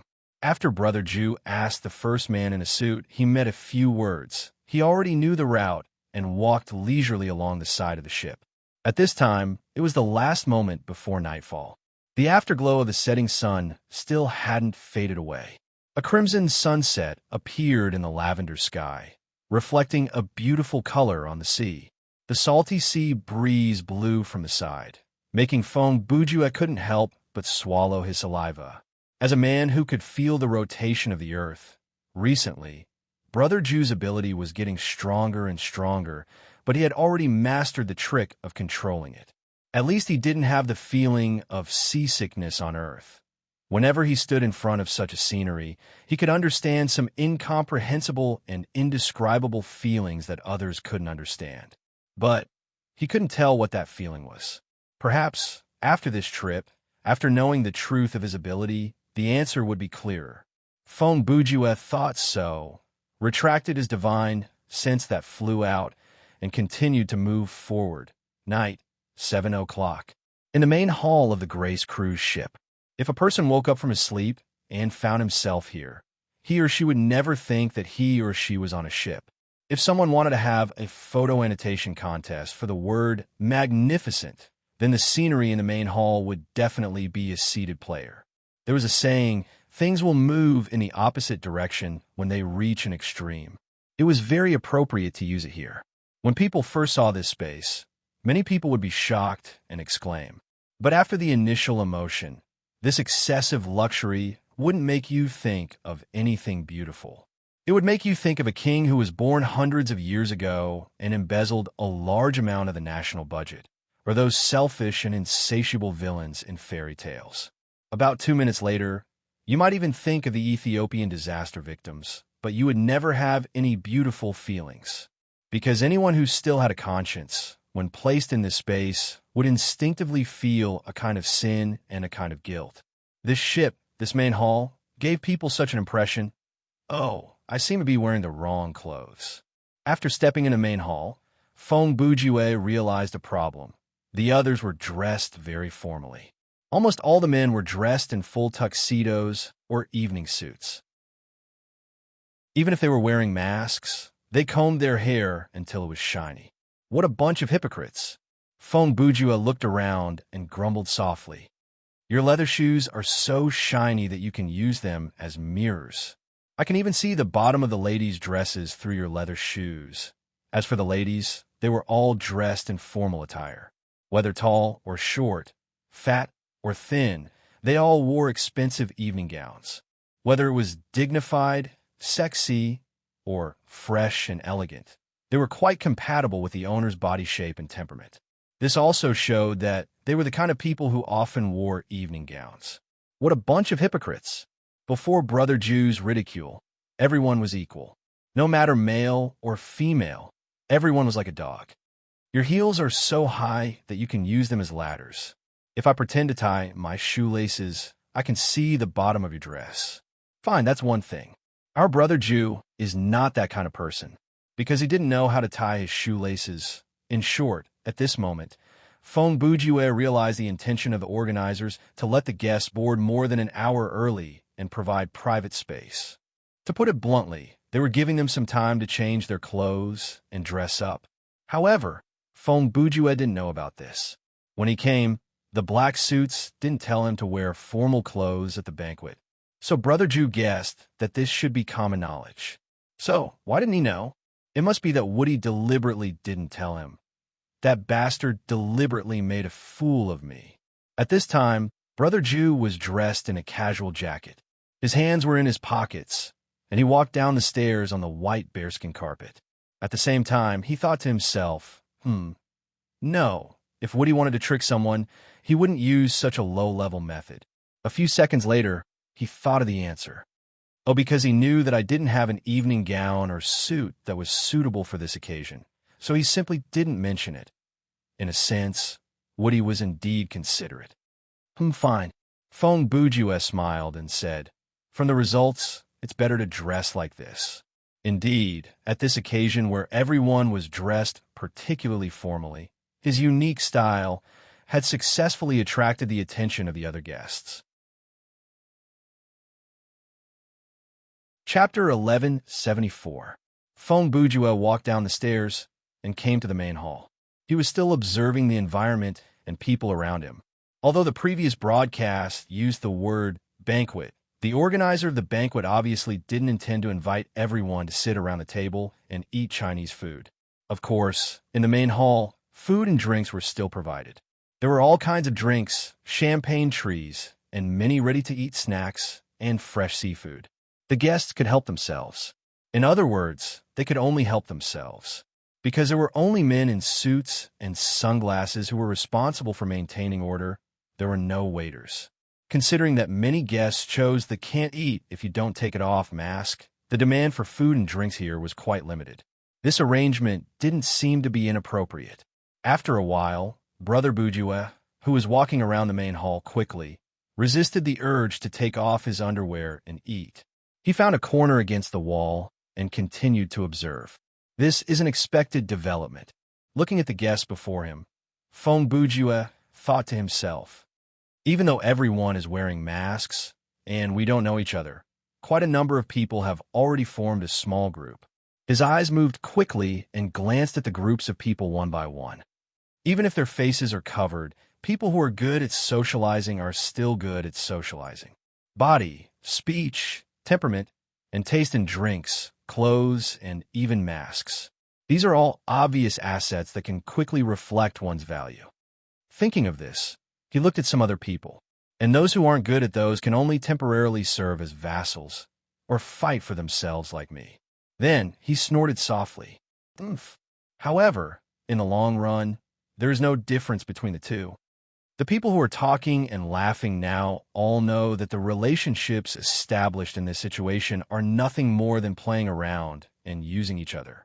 When it comes to their own interests, anyone can easily betray each other. Feng Bujue raised his head and looked at the second floor of the main hall. There was a door guarded by many black suits that no one could approach. In the end, in the eyes of the organizer who is promoting this good show, the people standing in the main hall are all toys for his amusement. It doesn't matter if it's gorgeous clothes or excellent social skills. It doesn't matter if you're showing off your knowledge or flirting. No matter what they do, they can't hide the most basic fact. The people who come here are desperate. If they're not desperate, they won't come to this ship. If they're not desperate, they won't gamble their lives. Moreover, these people are different from the people at the bottom who have never touched the resources of the upper class of society. They are all successful people, social elites, winners in life. Their ability, courage, vision, and so on are different from the former. However, because of some kind of mistake, they brought their lives to the brink of eternal damnation. They are more afraid of poverty and losing power than the average person. To mortals, being immortal is a way of life. However, to empyrean gods, being immortal is the most terrifying form of punishment. In the hearts of these people, their fear of a poor life even surpasses their fear of death. At least, that's what they definitely think before they really face death. So, they are desperate. So, they came here. In order to escape the abyss in front of them, they rushed to a single-plank bridge excitedly, but they deceived themselves and others. Only a few people can cross the bridge. The rest will all fall from the bridge and fall into another bottomless abyss. Thinking of this, Feng Bujue actually laughed. Ha! Watching these people struggle in desperation, tearing each other apart, gradually peeling off the layers of disguise on their bodies, revealing the filthy nature under their bright and clean appearances, or perhaps their true nature. I believe it must be an extremely pleasurable thing. His laughter was self-deprecating, and there were also some indescribable emotions. Brother Jew had probably realized it himself. The reason why he could think of this was because the dark side in his heart also longed for this show. Night, 7:10 p.m. Perhaps it was to put on airs, perhaps it was to leave time for the guests to communicate in advance, or perhaps it was purely casual. In short, tonight's main character only arrived at this time, and he made his appearance. It was an Asian man with a height of about 1.8 meters, wearing a tuxedo. He had black hair in the middle. Like the guests, this host also wore a mask. Therefore, people couldn't see his face. They could only identify his hair color, skin color, height, and body shape. When a man came to the railing on the second floor, the crowd in the main hall naturally quieted down. Presence, this was the word that flashed through people's minds at this moment. He didn't say anything, nor did he do anything that would attract people's attention. He simply appeared and stood there, giving people a strong sense of presence that could not be ignored. Not long after, the entire venue was completely silent. Hundreds of burning gazes were fixed on that person. People were waiting for him to say something. And this kind of reaction made the host quite satisfied. Just like in the past, these ants who pretend to be elites, ordinary, and vulgar quickly noticed that I was different from the rest. He dispelled the thought in his mind, and when he was about to speak, unexpectedly, wheeze, wheeze, wheeze, suddenly there was a very obvious slurping sound. Because the main hall was very quiet at this time, this sound was abnormally ear-piercing. Therefore, people's attention, which was originally fixed on the host, was instantly attracted by the slurping sound. They saw that the source of the sound was a man wearing a crow mask. He was holding a drink, and he inserted the straw of the drink into the eyes part of the mask. He was slurping and slurping the drink. Even though he was surrounded by people, this guy had no intention of stopping his strange behavior. He just nonchalantly and slowly finished the drink, then put down the cup and slowly closed the glasses on the mask. The two eyes part of the crow mask were two small round glass design, like portholes. On the mask Brother Jew bought, these two glasses could be opened separately. I say, brother. After finishing the drink, Fong Bujue turned around and took 2 steps to greet the man in the suit and sunglasses closest to him. The man in the suit was also stunned. After 2 seconds, he stuttered and replied, W, what is it? Don't you have those kinds of straws that can be bent here? This kind of straight straws are inconvenient. Fong Bujue used a tone that sounded like he was complaining at the counter of a convenience store. He told the man something that no one else thought was important. But in terms of the actual situation, his suggestion was indeed reasonable. Because the mouth part of Fong Bujue's mask couldn't be opened when he was slurping the drink, he could only bend a straw at a nearly 60-degree angle and raise the drink to about the same height as his face. He let the straw reach into the mask through the holes in the eyes, then put it into his mouth. In this case, if the straight straw was bent forcibly, it would make it very difficult to suck. Then, it would make a very unpleasant and obvious slurping sound. Of course, normally speaking, if the mouth part of the mask couldn't be opened, the average person would just give up on drinking water and eating. If the mouth part of the mask could be opened, then the straight straw wouldn't have much of an impact. The man in the suit was a little confused by the question. As a small fry, under the focus of so many people, he couldn't help but feel nervous. Ha! Ha ha ha! Fortunately, 2 seconds later, the organizer, standing on the second floor, laughed. His laughter drew everyone's attention back to him. Oh, he's younger than I expected. After Fong Bujue heard the man's voice, he immediately thought to himself, just now, judging from his gait, exposed skin, and standing posture, he shouldn't be more than 40 years old. But now, listening to his laughter, he's probably under 30. Hey, who's that? Before the laughter disappeared, the organizer used his slightly arrogant voice to shout at the man in the suit. Yes, sir. The man in the suit hesitated for half a second, then immediately stood up straight and responded loudly. Immediately go to the logistics department and ask the gentleman next to you if there are any straws on the ship. The next second, the organizer calmly ordered, if there aren't any, take the helicopter back to the city and buy some for him. Yes. When a man in the suit responded, he showed an expression that said, I'm saved. Then, he looked at Brother Jew with a proud expression before leaving. What happened in this short 1 minute was the first round of confrontation between Brother Jew and the organizer. Fong Bujue saw the opportunity when the organizer was about to speak and used a nonsensical action to disrupt the other party's rhythm. And the organizer used a very simple and direct method that ordinary people might not have thought of to solve the other party's request. As a result, Brother Jew's situation was a little awkward. But, after all, he was thick-skinned, and with the help of the mask, he didn't care much about the onlookers. In any case, in this first exchange of blows, it was clear that the organizer had won. After a slightly awkward silence, the organizer cleared his throat and spoke again, Ladies and gentlemen. His words made those who were still looking down on Brother Jew pull their gazes back. Welcome to the elegance. When the organizer said this, there was no eagerness in his tone. There was a faint chill in his voice. I am the organizer of this banquet. You can just call me organizer. He paused for 2 seconds, looked at the reaction of the crowd, and then said, You are all smart people. I'll save the hypocrisy and beating around the bush. He wasn't the kind of person who would say those words, because hypocrisy and beating around the bush were rhetorical means that people would use when they needed help from others.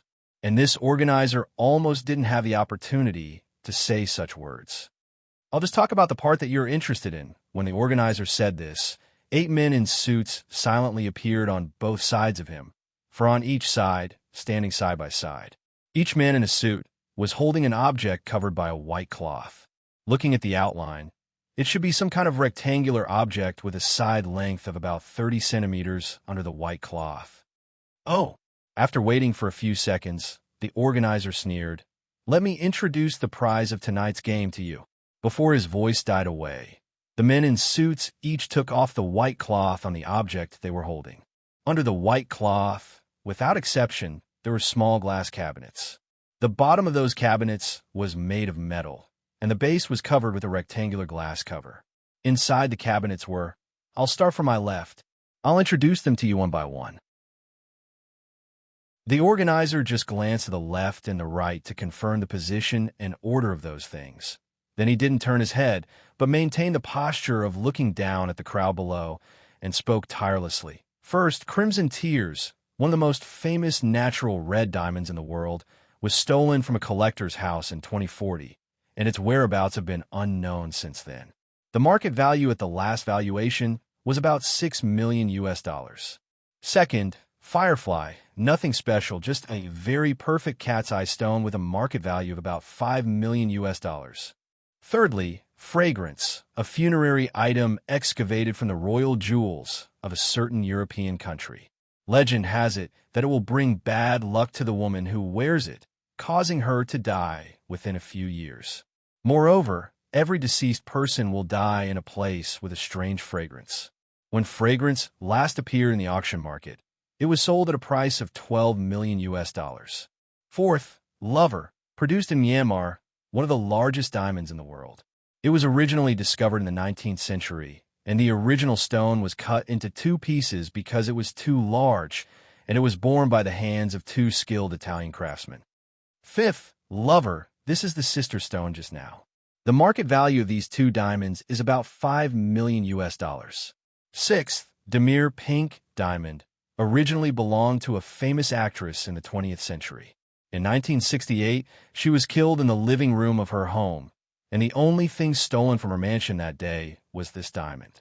The year before she was killed, she bought this diamond for $180,000 US. I think everyone knows about inflation, and you should be able to figure out how much $180,000 US at that time is equivalent to today's money. Seventh, Crown, a series of competition prizes held by a game company in the United States in 1982. It was made of pure gold, embellished with diamonds, rubies, sapphires, and aquamarines.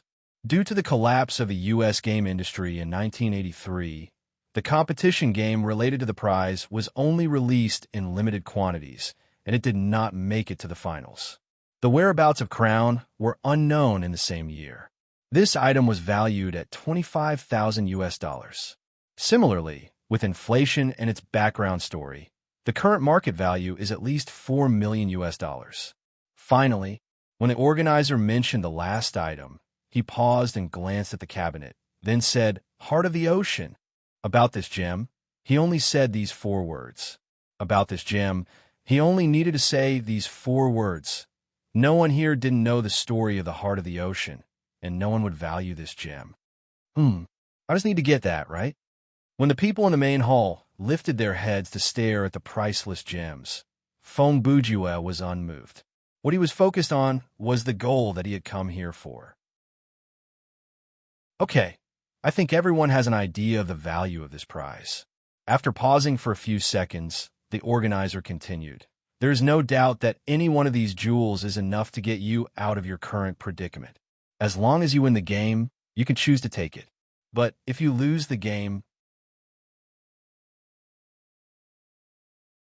Chapter 1175. Just as the organizer had said before, he didn't say anything about hypocrisy or beating around the bush. He straightforwardly told the result of the failure of this game to the people below. Losers, you have 2 choices. The organizer continued. First, after the game is over, my subordinates will send you back to the boarding point, and then you can do whatever you want. He paused. Second, you can choose to stay on the ship and accept my protection. At this point, a meaningful smile appeared at the corner of his mouth. Whether it is a huge debt or a prison sentence waiting for you outside, you don't have to worry.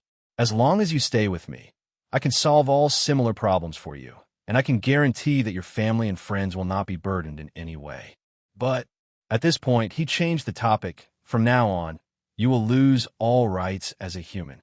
The second half of your life will become my possession, and I can squander and use it as I wish. His words were powerful and resonant, and when his voice fell, the crowd below began to whisper one after another.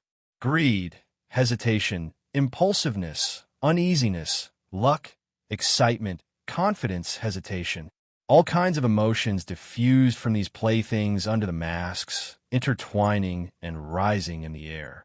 The organizer stood at a high place, silently watching the reactions of these people, enjoying all of this. As a person who had seen hundreds of such shows, even through the masks, he could see the emotions of those people through their body language and other details.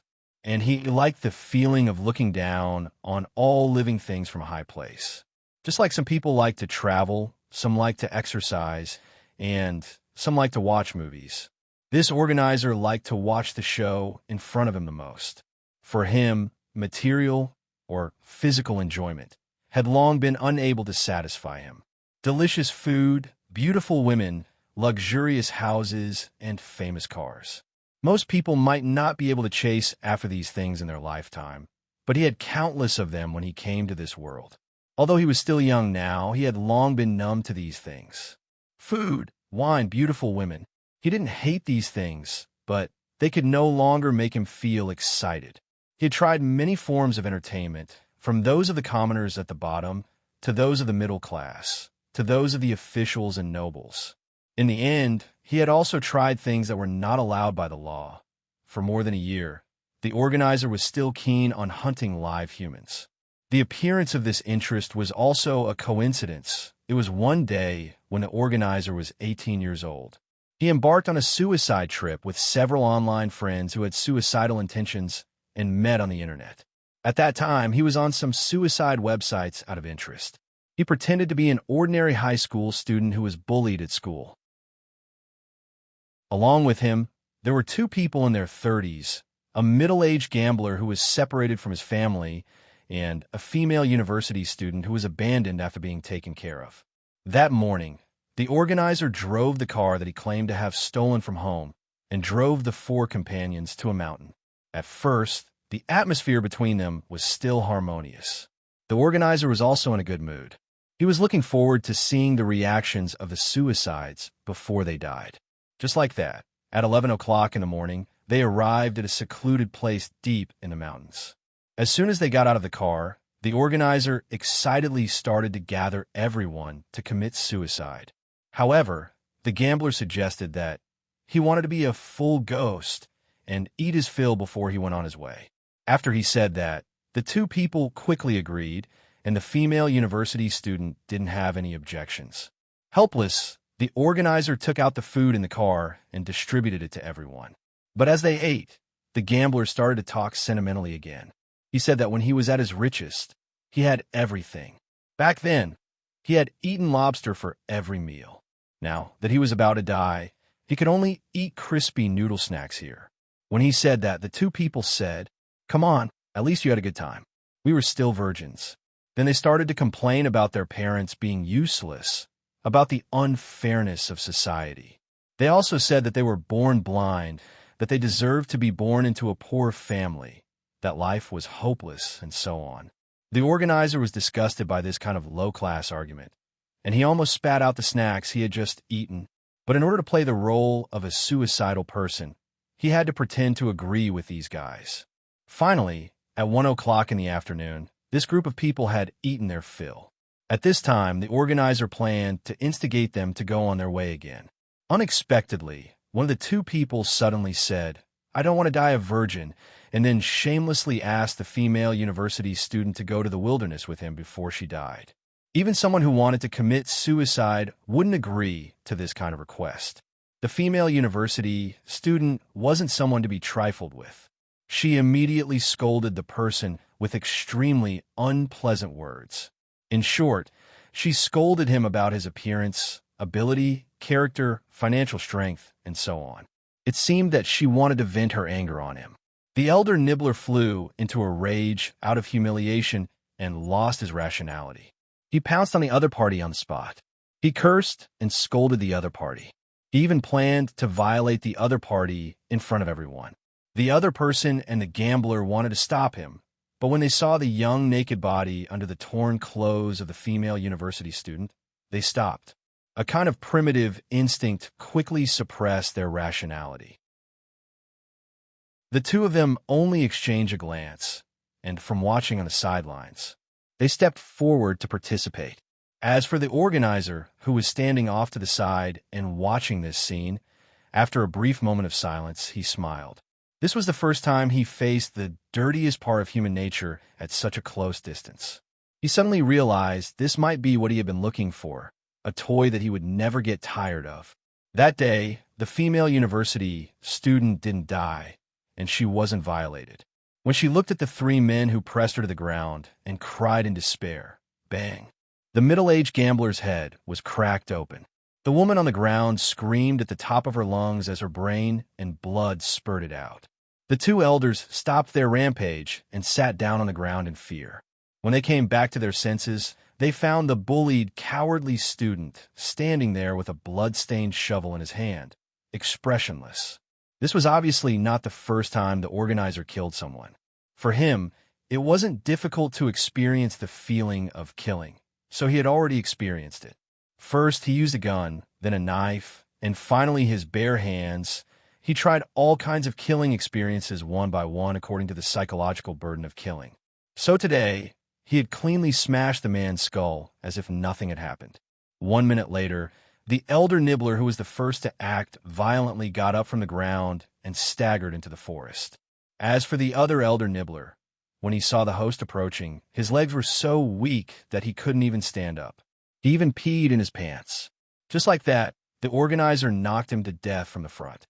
Then, he turned around and walked over to the female university student. "Do you want to kill that person just now?" With a smile on his face, he put on a coat for her and asked her this question. His smile and words at that time were still stuck in that woman's mind. After a moment of hesitation, she gave an affirmative answer. So, that day became the first day of the organizers' hunting.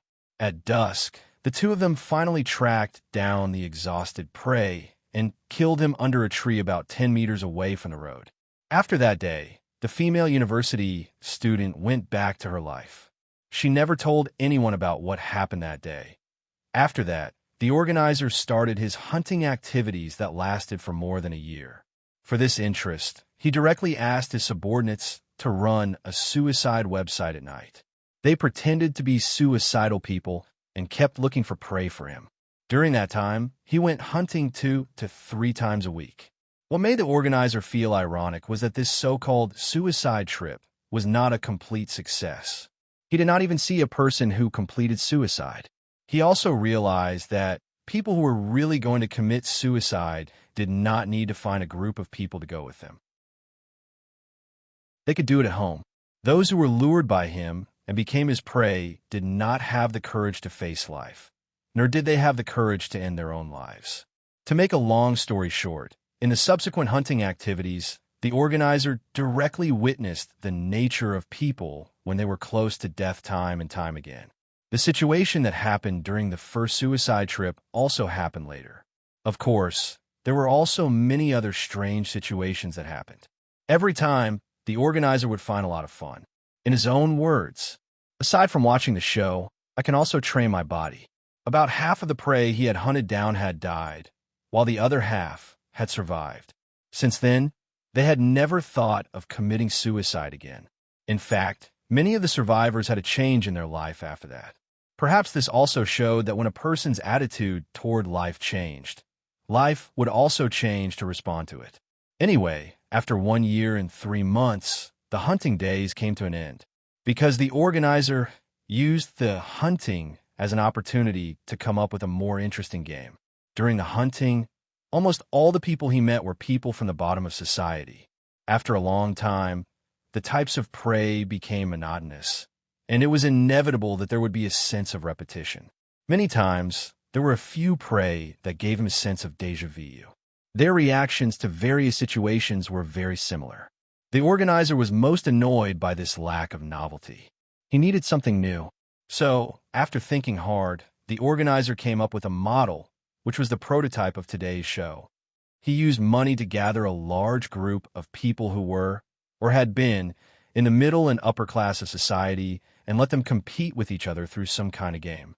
The winner would make a comeback, and the loser would be doomed eternally. Such a design could let him see the faces of the so-called successful people in some extreme situations. As a result, the first event was a great success in the organizer's opinion. Even the organizer himself was surprised by the behavior of these elites. He unexpectedly found that these people generally had a lower bottom line than the people at the bottom of society, and they had the courage to further cross the line. At this point, the organizer finally decided that organizing and watching such a performance belonged to him, the ultimate entertainment. Even if he had to pay a high price every time, he thought it was quite worth it. I think everyone should be able to understand what I said, right? 2 minutes after the last sentence, the organizer spoke again. If anyone still doesn't understand, you can ask now. Excuse me. At this time, someone really raised his hand to ask. It was a man wearing a golden crying mask. His voice was loud and clear, very ear-piercing. His figure was also tall and muscular. In addition to his height of nearly 1.9 meters, he also had solid muscles that couldn't be hidden by his suit. What do you mean by squandering and using? The man asked the question that many people wanted to ask. For example, if you ask me to kill someone, do I have to do it? Yes, the organizer replied without hesitation. This answer made the crowd clamor again. Then, at this time, another man with a beer belly, wearing a Peking opera mask and a deep voice raised his head and asked, after killing someone under your order, will you guarantee the safety of the person who did the killing for you? The organizer heard this, smiled, and replied, not necessarily. What? The short and fat man questioned, what do you mean by not necessarily? Do you still need to ask? The next second, Feng Bujue, who was standing in the corner, interrupted before the organizer could say anything.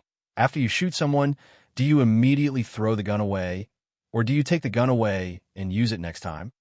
His sudden question caught the short and fat man off guard. There's not much to think about.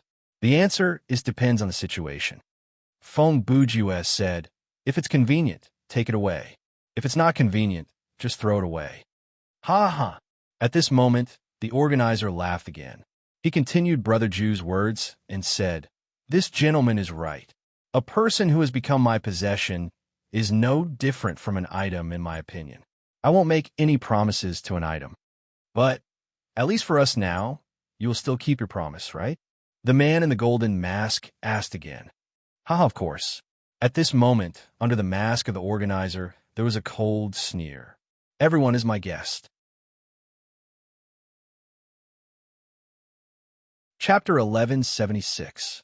The man in the golden crying mask was obviously not someone to be trifled with. He had already heard some clues from the host's words, so he used the precondition of "we are now" when he asked the question. In fact, many people didn't realize that there was a precondition in the words of the organizer, and that was to say, you have already become my possession.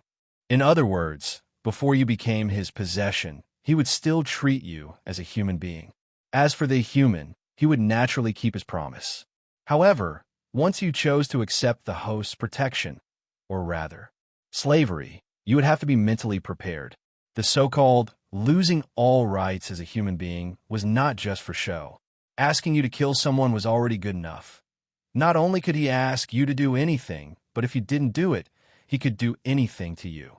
No one would come to save you, just like no one would save a thing that belonged to someone else. What's the point of asking about killing someone?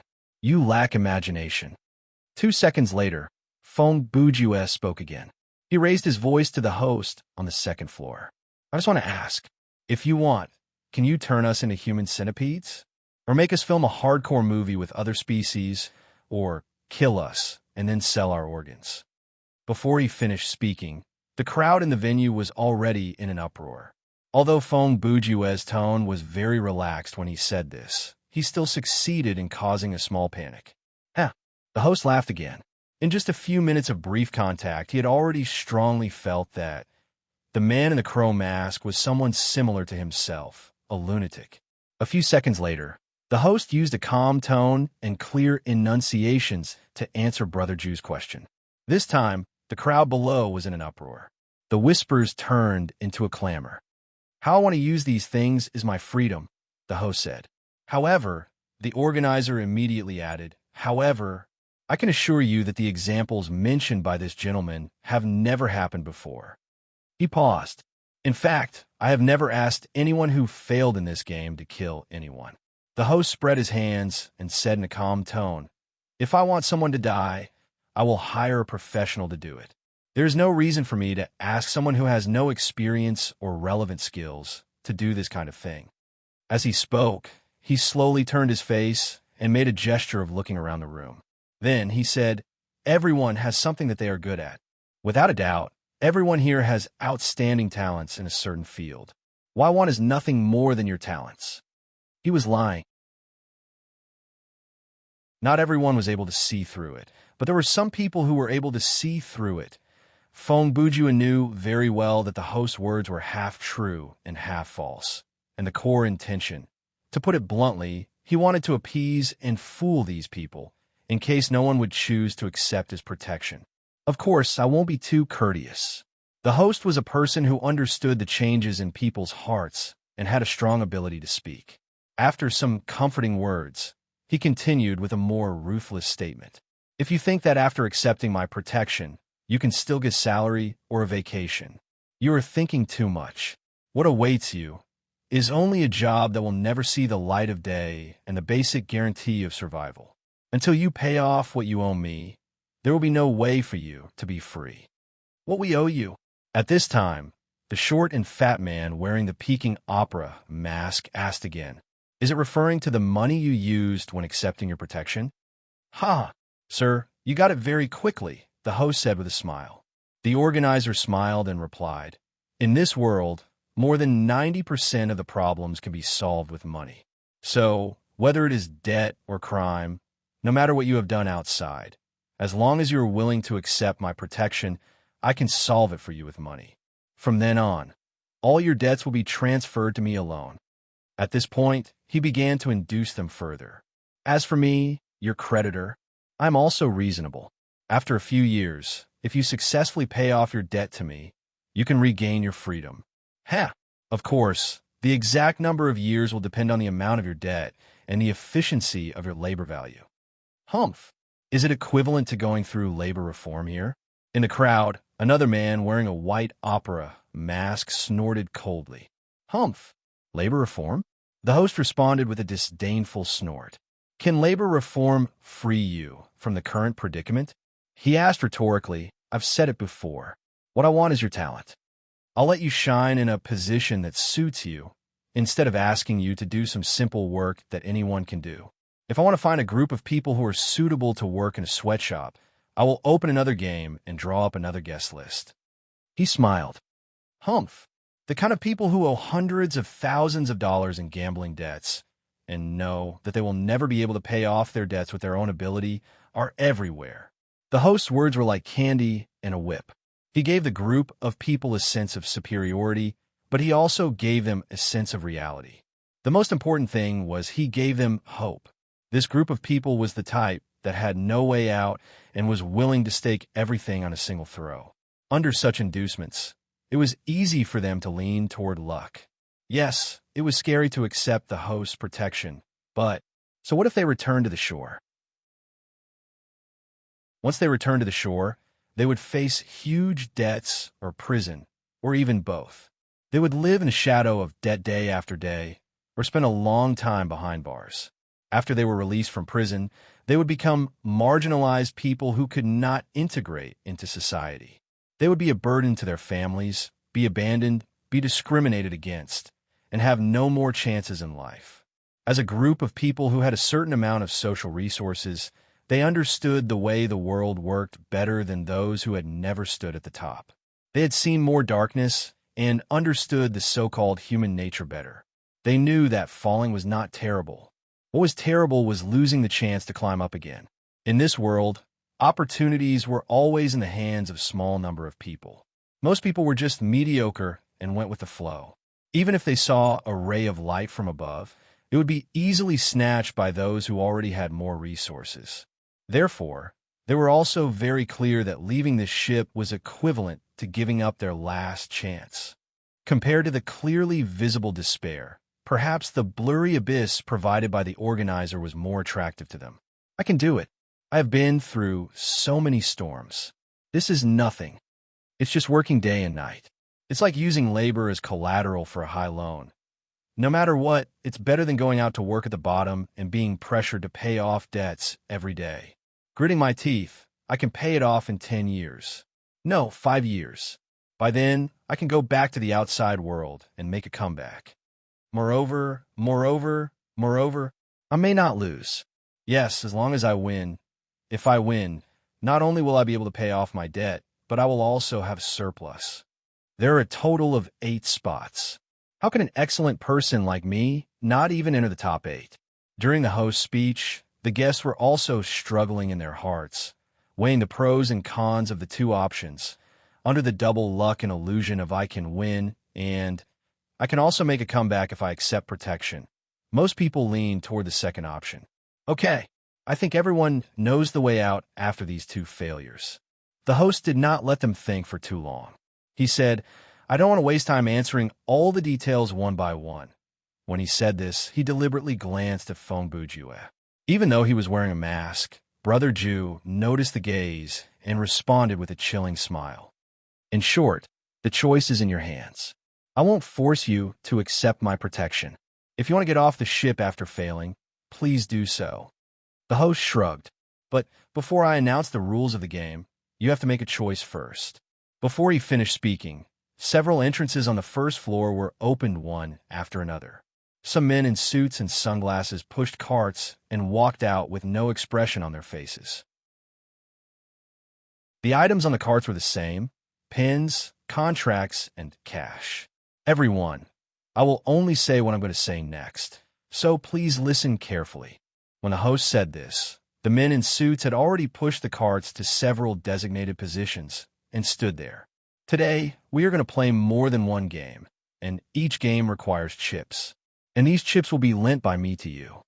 At this time, the attention of the crowd was basically attracted by the small mountain of money around them. The carts were all in US dollars. At a glance, each cart was piled with more than 5 million US dollar bills. In Feng Bujue's universe, in order to reduce the crime rate to a certain extent and eliminate obstacles to the implementation of the negative interest rate policy, the evil United States had eliminated the denomination of 150 US dollar bills many years ago. Therefore, these carts were now filled with 20 US dollar bills. Every guest can borrow from a staff. The amount of borrowing is limited to 20,000 to 100,000 US dollars. The host continued to explain, please do not borrow in units below 10,000. That will waste too much time. After the borrowing is completed, the amount received by everyone will be used in the future games.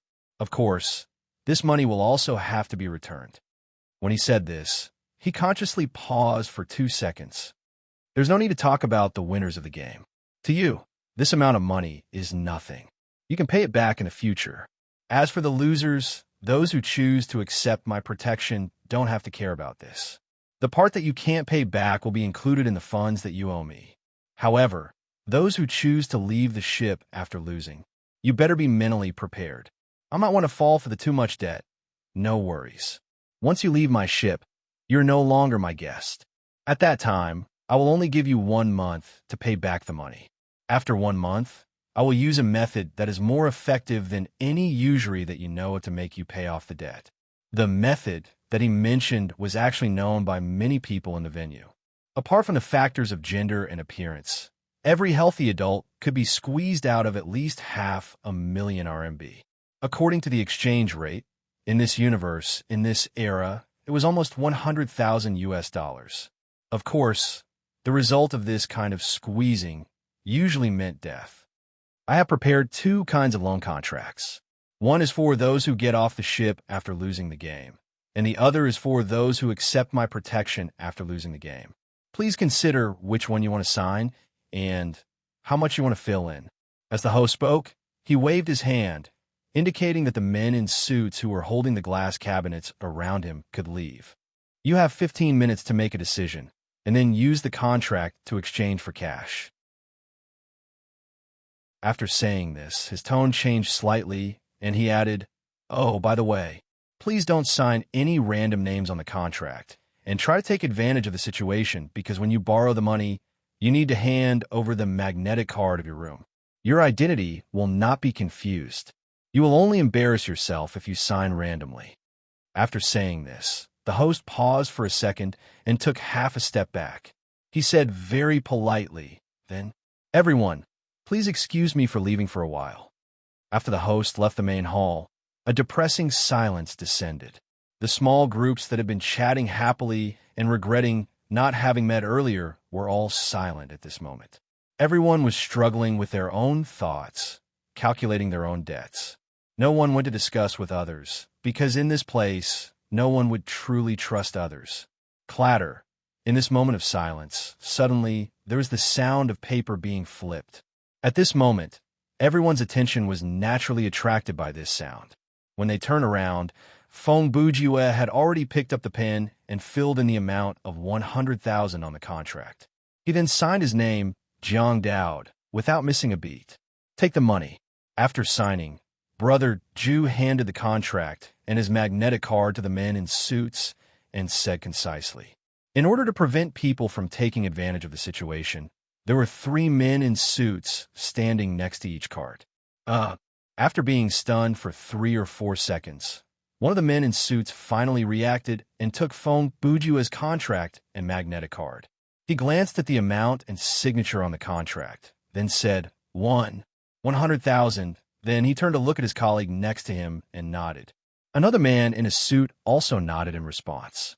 Then he picked up a sealed plastic bag and began to fill it with money. Chapter 1177. Hey, Mr. in the Chrome Mask.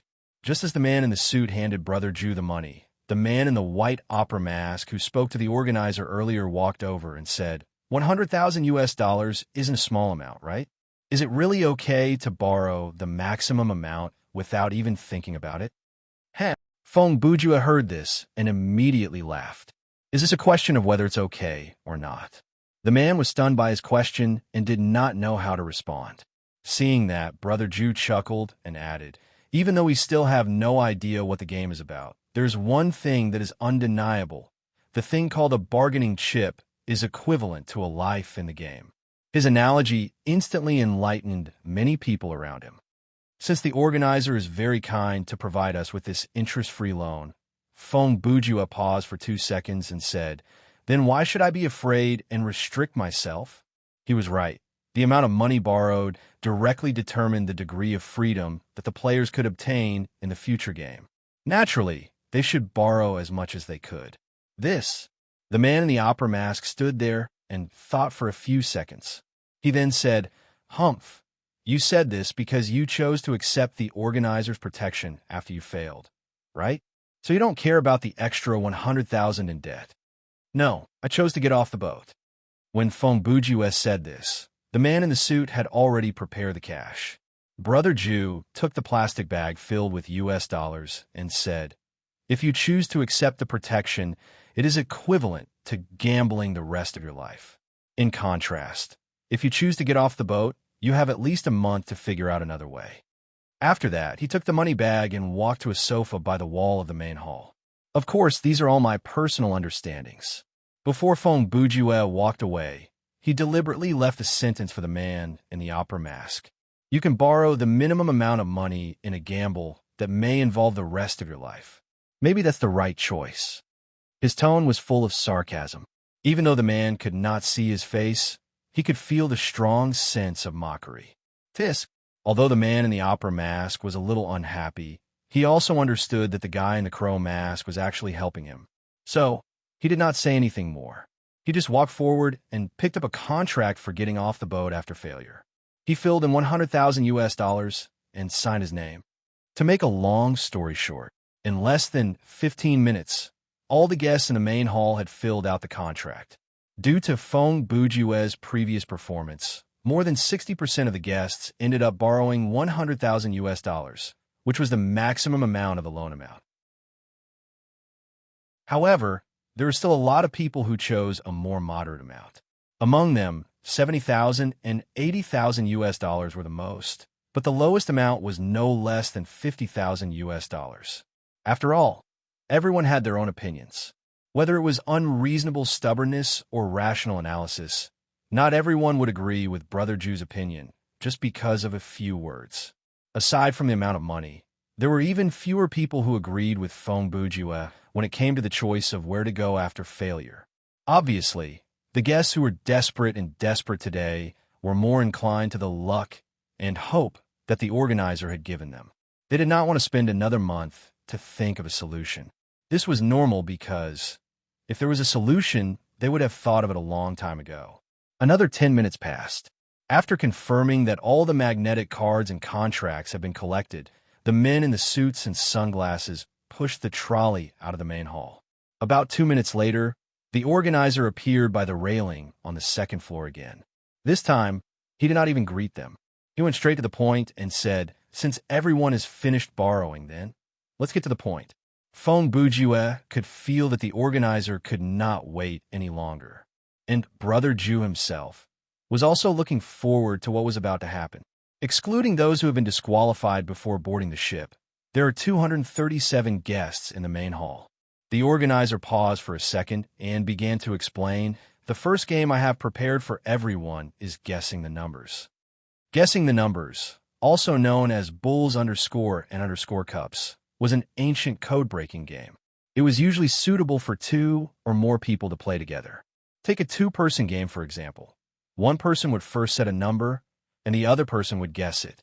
The person who set the number had to think of a 4-digit decimal number with no repeated digits. That is, for digits, 10 digits, no repeated digits, and not let the guessing person know.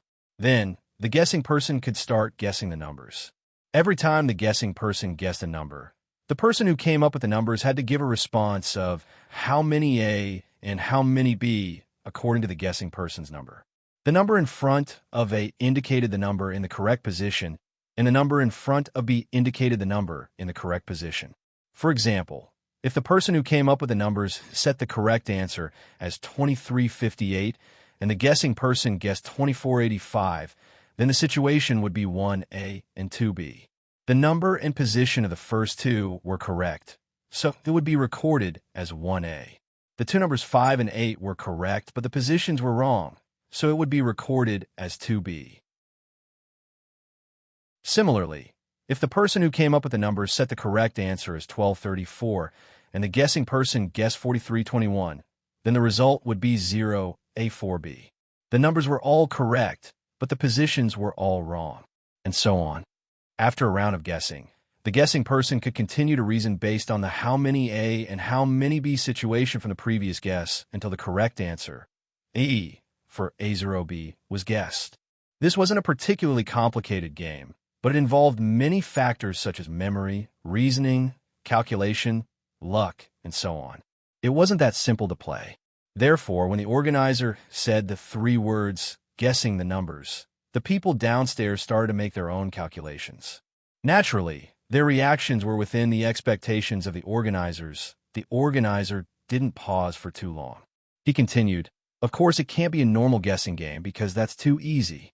Whether it's the standard rule, 4 digits, 10 digits, no repeated digits, or the mastermind rule, 4 digits, 6 digits with repeated digits, as long as you master the correct solution, you'll be able to guess it within about 7 times. If you're lucky, you'll be able to guess it within 5 times. He paused. "So, I've slightly increased the difficulty and changed it to 6 digits, 10 digits with repeated digits." After he said that, many people downstairs started to have headaches. Interestingly, the headaches didn't come from those who weren't good at math, but from those who were good at math. Just as the organizer said, the standard rule and the mastermind rule had a solution. Even if people didn't know the solution, as long as they had enough reasoning ability and a little bit of luck, they could guess the answer within 10 times. Fong Bujue was in this situation, as he could complete it within 8 times. As for ordinary people, even if they had poor reasoning ability, they would be able to guess the answer within 20 times. However, if the number of guesses was increased to 6 digits, and the premise of repeatability was added, then the difficulty would increase exponentially. All right, I don't want to take up too much of your time. As the organizer said this, a large group of men in suits and sunglasses rushed in from the entrance of the main hall on the first floor. This time, there were more than 100 of them, and each of them was pushing a relatively small trolley. This type of trolley was different from the one that carried the cash mountain. The length and width of the top of the trolley was about 100 by 50 centimeters, so it couldn't fit too many things. However, The trolley was quite tall, about 2 meters. What you're looking at now is the table for you to duel. While the organizer was explaining, the men in suits had already pushed the trolleys to various parts of the main hall, fixed them, and set them up properly. Your duel will be conducted under the witness of a staff. They will be responsible for recording and verifying the results of your duel, as well as monitoring any acts of cheating. Hold on. At this time, a slightly plump woman wearing a raccoon mask on the first floor shouted at the organizer, "What if we don't know the rules of guessing the numbers? Isn't that unfair?" Ha! The organizer laughed. Ha! Ha! Ha! His laughter was full of disdain. What? Is it weird that we don't know how to play this kind of game? The woman was a little annoyed, so she asked again in a loud voice. Ha! I'm sorry. I think you misunderstood. The organizer laughed. I'm not laughing at the first half of your sentence, but at the second half. He shook his head. Fair, fair, fair. Ha ha ha ha ha. He repeated the two words over and over again in 3 different tones. Then he laughed out loud again. At this moment, many people in the hall also laughed. Some sneered, some mocked, and some laughed bitterly. Amidst the laughter, the woman's body trembled slightly, and in the end, she lowered her head dejectedly and stopped talking. Although the organizer didn't directly answer her question, the answer to this question had been conveyed to everyone in the hall. Okay, let me continue. After laughing for a while, the organizer finally stopped and continued. Regarding the possibility that some of the guests might not know the rules of the guessing the numbers game, I did consider that, so. He raised an arm and gestured to the men in suits.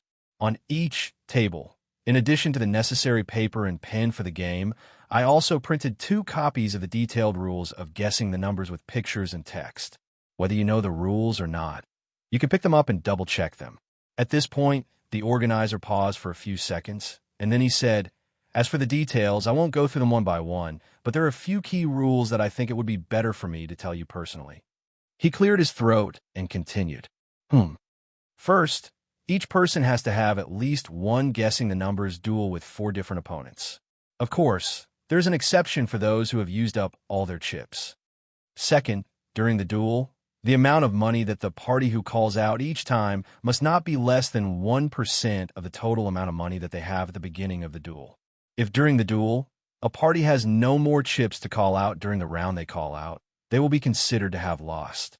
However, if they can't call out because they don't have enough money during the round the other party calls out, they can still use all their money to complete the round in front of them. Third, to avoid the situation where someone deliberately avoids the duel, all the players must accept the challenge when they are challenged by others in the first 2 rounds, no matter who the opponent is. Only those who have already had 2 duels can refuse the challenge of others. Fourth, when the game ends, that is at midnight. Except for the 64 people who have the most chips, everyone else, no matter if they are penniless or have tens of thousands or even hundreds of thousands of chips left, will be considered as losers. After he finished these 4 rules, 2 particularly tall men in suits and sunglasses carried an expensive-looking sofa to him. The organizer turned his head and glanced behind him, then nodded. Then, the 2 men put down the sofa. Well, that's all for now. You can read the rest of the details yourself. As the organizer spoke, he sat down leisurely. He leaned his back against the back of the chair and placed his hands on the armrests. He even crossed his legs in an elegant and flirtatious manner. Not long after, the 2 men in suits and sunglasses beside him brought over a small round table that looked like it was made of diamonds. If it was really made of diamonds, it might be more expensive than today's 8 prizes. On the table, there were a few plates of fruit snacks, truffles. Yes, this was not a random addition. He used the best truffles to eat with the other snacks, and chicken feet. Look at him. It was as if he was using a textbook method to perform what it meant to sit and watch a good show. "Young master, this is the red wine sweet noodle sauce you wanted with wasabi." After the organizer sat down, one of the 2 men in suits and sunglasses went to bring over a drink that didn't look good. He put on the tray and handed it to the organizer. The chef said that this is 1982 Lafite, Old Godfather's exquisite sauce in Japanese. "Where's the umbrella?" The organizer didn't let the other party finish his sentence and interrupted him with a strange question. Huh. The big man was stunned. Umbrella. Umbrella? It seemed that he didn't understand the meaning of the question. Young master. Didn't I say? The organizer shrugged. After it's done, put in a wine glass, put a small umbrella on it, and bring it up. I understand. Faced with this ridiculous request, the big man replied very seriously. I'll go pour out and let them make it again. So I forget it. The organizer stopped the big man, took the strange drink, and held it in his hand. Then with a sad tone, he said, sometimes regret is also a kind of beauty.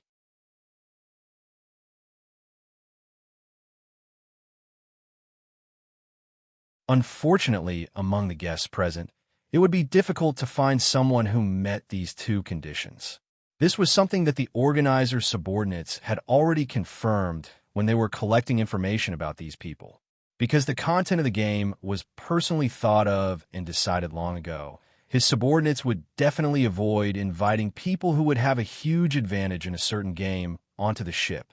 For example, if the organizer came up with a game based on Go, then when his subordinates decided on the guest list, they naturally wouldn't invite people who used to be professional Go players. But then again, with the number of customers in the hundreds, in the end, there would be fish that slipped through the net. Of course, Brother Ju definitely did not count. The reason he could impersonate Jiang Dao was not only because of the gambling emperor's casino, but also because of Woody's hypnosis ability. Otherwise, he would not have been able to impersonate Jiang Dao, who had appeared in newspapers and magazines several times. However, among the other guests, there were still one or two who had escaped the net in the truest sense. And how did these people appear on the guest list?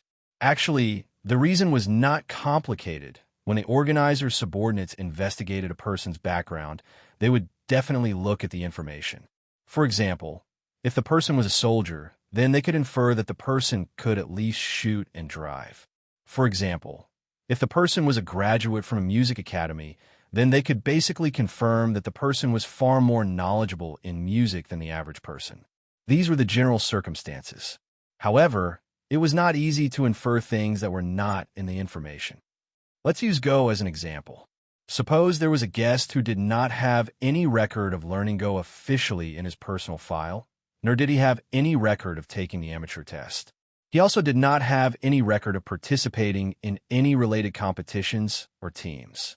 However, he learned Go through other methods, such as reading books, practicing online, finding a master who lived in seclusion to be his teacher, or being possessed by a ghost. Naturally, the organizer's subordinates would not be able to find out about this. Today, there was a person who was quite good at mathematics on the ship, and everyone, including the organizer, did not know about this. Fortunately, there are a total of 64 people on the list of people who passed this round of the game. Feng Bujue soon came up with several strategies in his mind, and then his mind started to wander. If there are only a few among these 200 people who can come up with the best solution in a short amount of time, then that is still possible. But if there are more than 60 people who can do it, then that is too far-fetched. Besides, this is not a game where you will definitely win if you master the formula. The psychological aspect of the game, gambling skills, luck, these are all very important, and on these points, when Brother Ju thought of this, he could not help but reveal an evil smile under his mask. He thought to himself, these fishes are simply a group of ATMs. 10 minutes passed quickly. At this point, most of the guests had finished reading the rules. It was not a long story, so most people would only need a few minutes to finish reading and understand. However, no one went up to duel. Everyone stood still, and no one dared to communicate with others. No one even dared to invite others to duel. Obviously, they were all watching. Everyone wanted others to be the guinea pigs first, while they stood on the side and watched others duel to accumulate experience. It's almost the same as those games in the past. The host, who was sitting on a high seat and watching the show, had already drunk half a cup of red wine sweet noodle sauce with wasabi and whispered in a voice that the people below couldn't hear. Master, Suit A, the one who brought the drinks, took a few steps forward, bent down, and said to the organizer, "Do you want me to pressure them? No need." The organizer replied, I just want to see how long it will take for someone to notice the value of time in this game. He paused. All right. As he spoke, he raised his head and finished the rest of the drink in one gulp. He then said, "Go and give me another cup of yellow peach jam with duck mousse and mashed potatoes. Make it warm and thin. Also, remember to put on an umbrella this time." Although Suit A was used to preparing all kinds of weird food for his master, he still could not help but be stunned every time he heard such a weird combination. "Okay, I will prepare it right away." 2 seconds later, he responded, took the empty cup from the organizer, and left with the tray.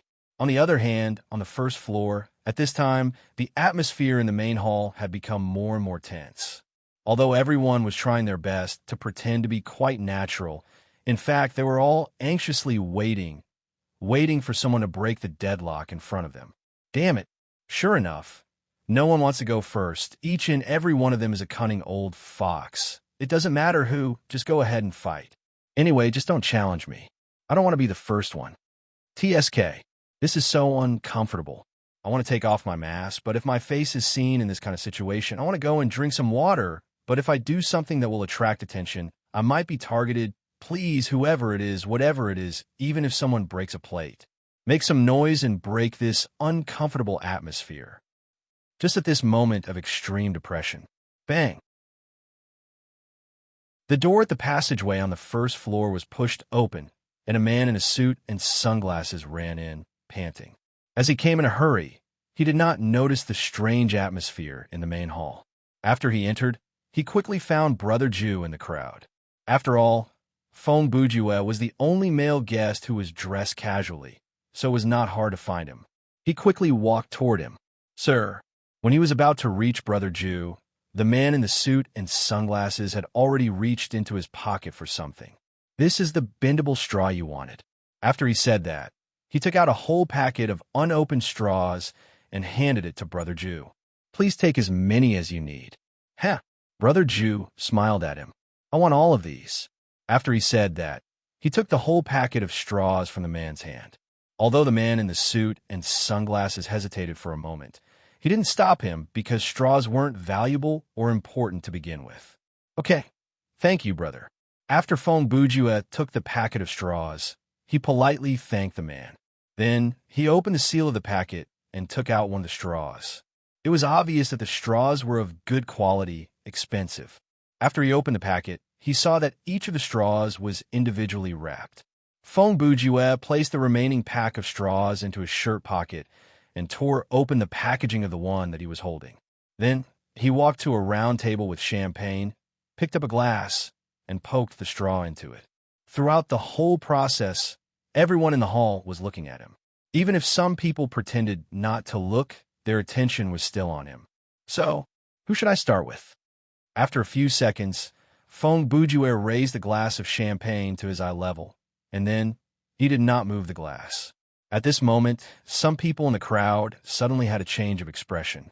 Obviously, these people immediately realized what Brother Jew was going to do. This way, Fong Bujue looked at the bent straw that floated in the champagne glass several times before it leaned against the side of the glass and drooped to the side. The next second, he looked in the direction the straw was pointing, and his eyes stopped on the person standing in the line closest to him. Coincidentally, that person was the short and fat man wearing a Peking opera mask who talked to the organizer before. "Okay, I've decided on you," Fong Bujue said casually as he waved his arm to point at the man. "You? What are you doing?" The short and fat man was shocked and could not help but take half a step back. "What am I doing?" Fong Bujue repeated the man's question and then replied with a smile. "Huh? Of course, I am here to challenge you. A guessing game." You little brat." The short and fat man came back to his senses and was a little annoyed. "You actually used such a casual method to decide. You're out of luck?" Fong Bujue interrupted him and continued. "Okay, stop being so long-winded. You don't meet the criteria of having played 2 games, right? So you can't refuse my challenge." He raised his hand and gestured at the table next to him. "Come on, don't waste time." Oomph. 2 seconds later, the short and fat man snorted. Then He raised his hand and adjusted the collar of his tuxedo. Then, he raised his head and walked with what he thought was dignified and steady steps to the cart that Brother Jew pointed at. I hope you won't regret this hasty decision. He looked at Fong Bujue and said in a loud voice. This sentence was not only for Brother Jew, but also for everyone around and the organizer. The short and fat man also knew that at this moment, he and the man in the chrome mask had become the center of attention. The process and result of their duel were likely to affect the rest of the game. Oh. Fong Bujue responded perfunctorily to the short and fat man's threat and said, Mister, since we are going to have a lot of interactions later, I wonder, how should I address you? Whatever, the short and fat man replied unhappily. Are you sure? Dazed beast. Fong Bujue's next sentence immediately changed the other party's mind. What did you call me? For some reason, at this moment, the short and fat man's mind flashed with Brother Jew's words not long ago. I've decided to choose you. You don't like it? What happened to whatever? Dazed hippopotamus, Fong Bujue said again. When he said this sentence, a few people in the crowd couldn't help but laugh, but they all covered their faces and chuckled. After all, they didn't want to attract attention. Okay. The short and fat man compromised before Brother Jew called out the names of other elves. You can call me Mr. Jing.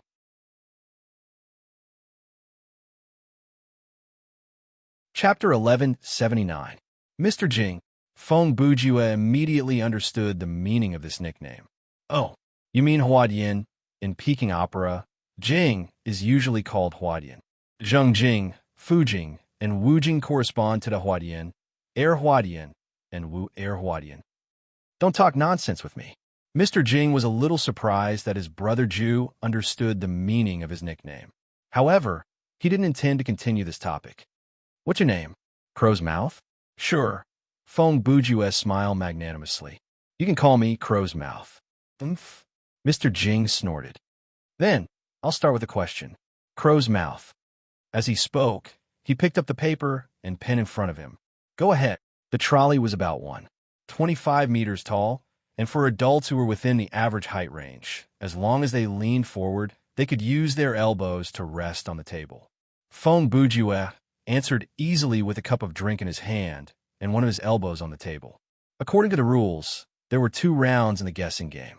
In the first round, the challenger would call the bet and guess the answer, while the challenger would be responsible for setting the question. In each round, there were 2 parts that needed to be called. In the first part, the guessing party would declare that the correct answer would be guessed within several rounds. Then, the contestant would place a bet according to the number of rounds given by the challenger. The minimum bet amount must be no less than 1% of the total amount of money the contestant had at the beginning of the game. After this round, the bet amount would be fixed. The guessing party couldn't increase the bet amount and had to follow up. For example, if the guessing party declared that he could guess the answer within 5 rounds, it was almost impossible. Obviously, the probability of such a thing happening was close to 0. In such a case, the host would definitely call for the maximum amount of bets he could afford, and the challenger would have to follow suit.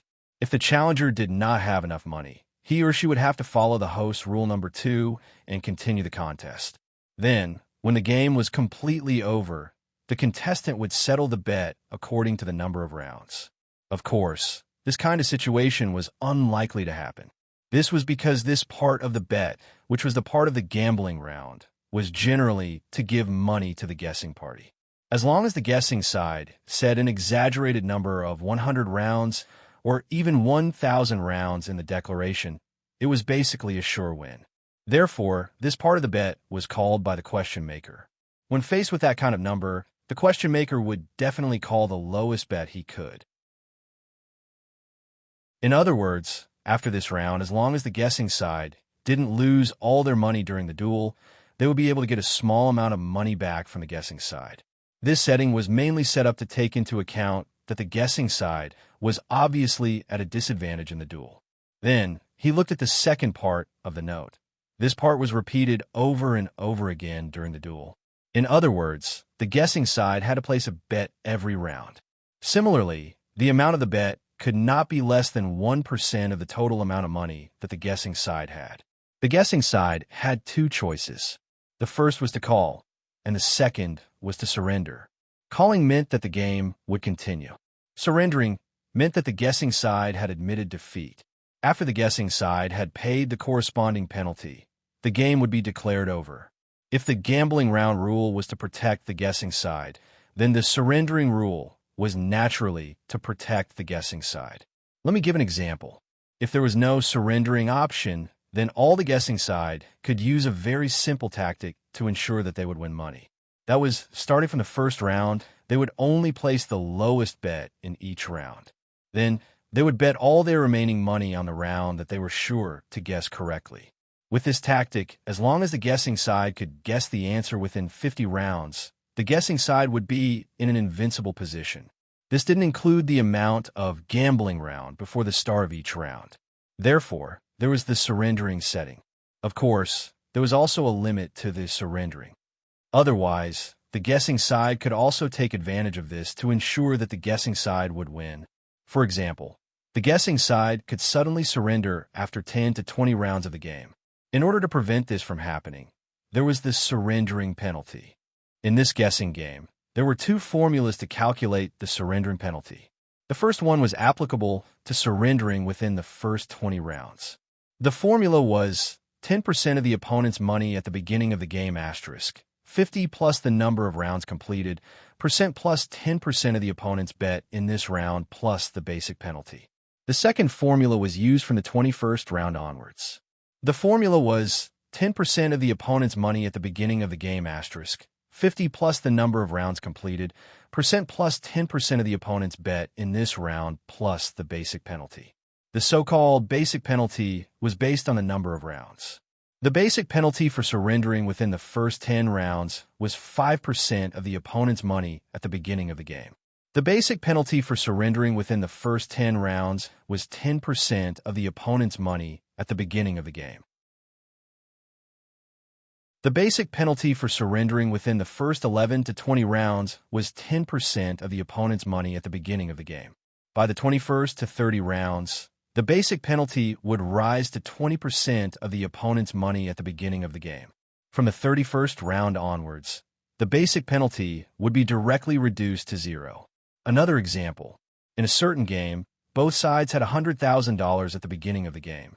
The guessing side bet 1% of the money in each round. After 30 rounds, the guessing side had lost $30,000. Then, in the 31st round, the guessing side had the confidence to win. At this time, the guessing side bet the remaining $70,000. Seeing this, the guessing side chose to surrender. At this time, the guessing side had to pay a penalty of 10% of the $100,000 multiplied by 20, 50 to 30%, which was $2,000 plus 10% of the opponent's bet in this round, which was $7,000 plus the basic penalty of zero. The guessing side had to pay a total of $9,000. Although it was $9,000 in one go, compared to $70,000, it was much better. In short, when the question maker chose to surrender, the game was declared over. Using the example above, the result was that the question maker won $21,000 from a guessing side. After this part of the calculation was completed, the two sides continued with the number of rounds calculation. Assuming that the guessing side had declared within 100 rounds, and the guessing side had bet the lowest $1,000, then the guessing side would have to pay another $1,000 to the guessing side, and the final net win was $20,000. Above, under normal circumstances, the guessing side would choose the time to surrender through the behavior of the guessing side raising the bet. Then, under the same conditions, if the guessing side chose to quit while you're ahead, what would happen? I won't list the detailed calculation process here. Let's look at the results directly. Let's deduce according to the condition that both sides had $100,000 and the guessing side bet $1,000 each time. If the guessing side surrendered in the first round, note that the additional percentage in the first round is 50 plus 0, not 50 plus 1. The loss would be $10,100. The second round would be $10,200. After that, every round would increase by $100 until the 10th round. In other words, if the guessing side surrendered in any of the first 10 rounds, the guessing side would lose money. From the 11th round onwards, due to the increase in the basic penalty, the penalty for surrendering jumped to $16,100. After that, the guessing side would have the opportunity to quit while you're ahead in the 18th round. If the guessing side surrendered in this round, the penalty would be $16,800, and the previous 17 rounds had earned $17,000, so the guessing side would earn $200. But don't forget that there was still the money for the number of rounds. If that was included, the guessing side would still lose money. Therefore, the guessing side would have to wait for another round. By the 19th round, the guessing side would earn $18,000. The penalty would be $16,900, and the guessing side would be $1,000. At that time, the guessing side would only earn $100. Therefore, in the first 20 rounds, if the guessing side wanted to win, there were only two chances, and that was to surrender in the 19th and 20th rounds. According to the formula, the former would earn $100 and the latter would earn $1,000, but it's rare for you to be the guessing side. Do you think you can just earn $1,000? Don't forget that this game is a race to the top. It doesn't mean that you can win without losing money. So, let's take a look at the situation at the beginning of the 21st round. At the beginning of this round, the formula had changed, but the basic penalty had increased again. The penalty for surrendering in the 21st round was $23,100. After that, it would be reduced by $100 for every round. Obviously, from this round onwards, the surrendering mechanism would be inclined to protect the guessing side, because after the 20th round, the guessing side would have a higher probability of guessing the answer. In this way, if the $1,000 from the gambling round was included, the 25th round would be a watershed. The fine for this round was $22,700, plus the $1,000 from the gambling round. The total was $23,700. However, the money that the person who came up with the question won was $24,000. Of course, this was only a profit of $300, so this was not the main point. The main point was that from this round onwards, after every round, the winnings of the guessing side would increase by $1,100 if the guessing side suddenly surrendered. After 6 rounds, in the 31st round, the basic penalty would be reduced to 0, and the guessing side would have an extra $20,000. In this round, if the guessing side didn't raise the stakes, the guessing side would only have a penalty of $2,100 after surrendering. At this moment, the guessing side had already won $30,000. Even if the guessing side didn't raise the stakes, the guessing side would have a net profit of $26,900. To sum up, the key confrontation of this guessing game was between the 25th and the 30th round. If the guessing side couldn't guess the correct answer before the 31st round, then the guessing side could win 29% of your chips by surrendering immediately. Even if the guessing side happened to guess the answer in the 31st round, it would only save about 10% of your losses. Of course, although I said a lot, it was all just theory. In a real game, all kinds of situations could happen. Perhaps someone would be able to guess the answer within 25 rounds. Perhaps someone would be able to increase the stakes without guessing correctly. Perhaps someone would think that they had guessed correctly or forcefully increase the stakes when the 30th round was about to pass, only to be seen through by the other party and follow up. On the gambling table, cheating, scheming, acting, seeing through, anything could happen. In the world of gambling, probability wouldn't respect you, and the god of luck didn't exist. Praying 10,000 times for luck wasn't as good as practicing 10,000 times for skill. The weak would be defeated, devoured, and crushed, and they wouldn't get any sympathy. Winning and living was the only justice in this world. A minute later, Mr. Jing had written 6 numbers on the paper in front of him. Then, he folded the paper carefully with his palm and handed it to the man in the suit and sunglasses next to the cart. The man took the paper carefully and turned around. He blocked Feng Bujue's view with his broad back.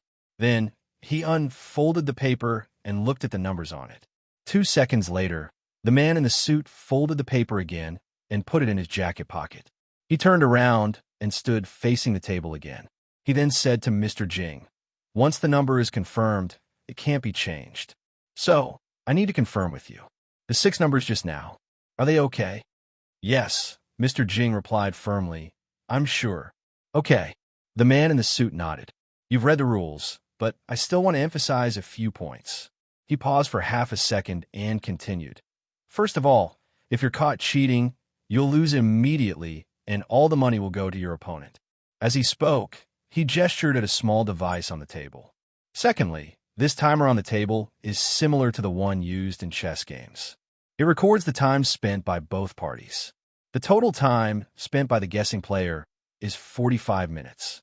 If the guessing player still can't guess the answer within this time, then no matter how many rounds have been played, how much money both parties have, and how much the betting round is, the guessing player will be considered to have lost. All the money the guessing player has will belong to the other party. He paused and said, in addition, the guessing player's call time, the question maker's call time, and the question maker's feedback time to the guessing player's answer are all calculated separately. The calling time and the calling time must be completed within 1 minute, and the feedback time is only 30 seconds. If you violate the rules, you'll be fined 1% of your money at the beginning of the game. The second time, you'll be fined 2% and so on. The rules that the man in the suit emphasized were indeed very important. Needless to say, the punishment for cheating. As for the intentional stalling situation, the organizer had already considered it when designing the game. With such a high price, the ugly and unskilled method of stalling basically wouldn't be used. Only in this way could the pace of the game be kept tight and create a considerable amount of pressure, and the behavior of the guests under pressure was exactly what the organizer wanted to see. I know. Can we start now? Feng Bujue was a little impatient after listening to the man in the suit. The man in the suit didn't answer him. Instead, he glanced at both players with a blank expression and raised his hand to the timer. After confirming Brother Bujue's and Mr. Jing's reactions, the man in the suit said, since both sides have no objection, then let's start.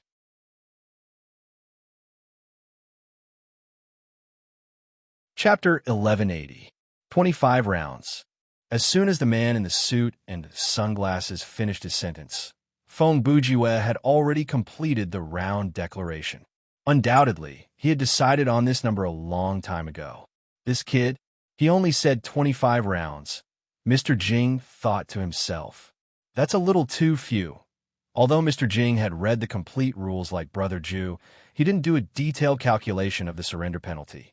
He only knew that as long as he chose to surrender after 31 rounds, he would definitely make a profit. Besides, he also tried to figure out how many rounds it would take to guess the 6 numbers of 6 digits, 10 digits, and repeatable. Unfortunately, it was very difficult to guess things out of thin air. Unless you had multiple personalities, yes, I'm talking about Mudo games, you wouldn't be able to play with yourself in a game like guessing numbers. Judging from the nature of tonight's banquet, it was impossible for the guests to help each other practice. Therefore, Mr. Jing could only use the surrender penalty to figure out the correct answer. It would take at least 30 rounds to guess the correct answer. $1,000. After hesitating for a few seconds, Mr. Jing called the lowest bet. I see. When Feng Bujue heard the number, he immediately chuckled. Third rate, what did you say? Mr. Jing heard the obvious disdain and mockery in Zhang Xian's words. Under the watchful eyes of the crowd, he naturally couldn't keep quiet. I'll explain it to you later. Feng Bujue responded in a lazy tone. I don't want to waste too much time on a third-rate player. Let's get this over with. After that, he didn't give Mr. Jing any chance to refute. He immediately said, for the first round, I call $1,000. Do you want to call or surrender? After asking this question, he pressed the timer beside his hand. Obviously, Mr. Jing wouldn't surrender in the first round. He replied, I'll call. Then, he raised his hand and pressed the timer button on his side. At the same second, Feng Bujue had already bent down and started writing on the paper. The first set of numbers he guessed was 6 zeros. After he finished writing, he handed the paper to Mr. Jing and pressed the timer. Mr. Jing took the paper and glanced at it. He quickly wrote down 0A0B below the line of numbers. When he handed the paper back to Mr. Jing, he also pressed the timer. The above was the standard flow of a round. 0A0B. meant that Fong Bujue had not guessed any of the numbers or positions correctly. In other words, among the 6 numbers that Mr. Jing wrote down, there was not a single 0. In a sense, such an opening was better than guessing several numbers correctly. This was because it reduced the number of digits from 10 to 9. Moreover, the 0 could be used as an auxiliary number for deduction. For example, Brother Ju could guess 000001. If the feedback was 0A1B or 1A0B, he could determine whether the 1 existed in the answer. If he was lucky, he could directly determine the position of the 1. Of course, after such a standard flow, Fong Bujue paid $1,000. Brother Ju took back the paper and glanced at it. Then he said, "For the second round, I'll still bet $1,000. I'll omit most of the description of the timer. You just need to know that they pressed the timer. I'll call." Mr. Jing was very decisive this time. Basically, at least in the first 15 rounds, as long as the guessing side didn't have a huge change in the amount of bets, the game maker could call without hesitation. In this game, there was no such thing as the guessing side deliberately not raising the amount of bets when they were sure they could win. Even if the guessing side knew that this behavior would cause the opponent to surrender, the penalty for surrendering was definitely more than the minimum amount of bets. "Referee, I have a question that I want to confirm." Fong Bujue lowered his head to write the second set of numbers.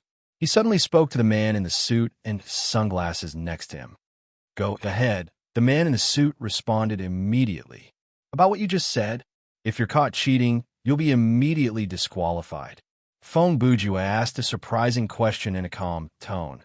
"Can I interpret it as, if you're not caught cheating on the spot, does that mean that you're tacitly allowed?" As soon as he said this, the crowd started to clamor. Mr. Jing's face under the mask twitched. On the other hand, the man in the suit and sunglasses was relatively calm. "Yes, since you're not caught cheating on the spot, there's no way to punish you." Obviously, this wasn't the first time he had answered such a question. Regarding the cheating part, the organizer wouldn't have missed it, and his referees were well aware of it. "Are you kidding me?" However, the next second, Mr. Jing couldn't take it anymore. "If you can't guarantee fairness, what's the use of having referees like you? Are you going to stand guard at the side?" "Sir." The man in the suit didn't change his attitude. "Fairness on the gambling table is relative. Cheating is also a part of one's ability. Besides, the risk and reward are proportional. If you're caught cheating, your trip tonight will end early." He paused and continued. "Besides, I didn't say that I can't guarantee fairness. I just said that I can't punish you if you're not caught cheating on the spot. Don't underestimate us centuries." At this point, his eyes under the sunglasses silently moved to Brother Ju, and there was a hint of threat in his tone. "It is not that easy to cheat under my watch." Fong Bujue didn't care about Mr. Jing's gaze and intimidation. He passed a piece of paper with 6 ones written on it to Mr. Jing and let out an unsettling laugh. "Wait. What if there's a cheating method that's not caught cheating on the spot, but is exposed after the game is over? How does that count?" Mr. Jing was still thinking about the previous topic. Ha! Before the man in the suit could reply, Fong Bujue laughed out loud. "Aren't you talking nonsense? Let's not talk about gambling. Let's talk about a football game. Have you ever seen someone change the result after the game?" As he said this, he took a sip of champagne with the straw inserted into the eye socket of his mask. If you can't expose cheating on the spot, it can only be said that the one who is fooled is the fool. If you can overturn the result after the fact, then what's the point of winning and losing? Well, the man in the suit also said, yes, the result of every game is absolute. We don't agree with the practice of proving that the other party cheated after all the calculations are completed. TSK, Mr. Jing snorted, but he didn't have time to get angry because the feedback time limit was only 30 seconds. He could only angrily write 0A0B on the paper and hand it back to Brother Ju. You're lucky." Fong Bujue saw that the second number he guessed was completely excluded from the correct answer.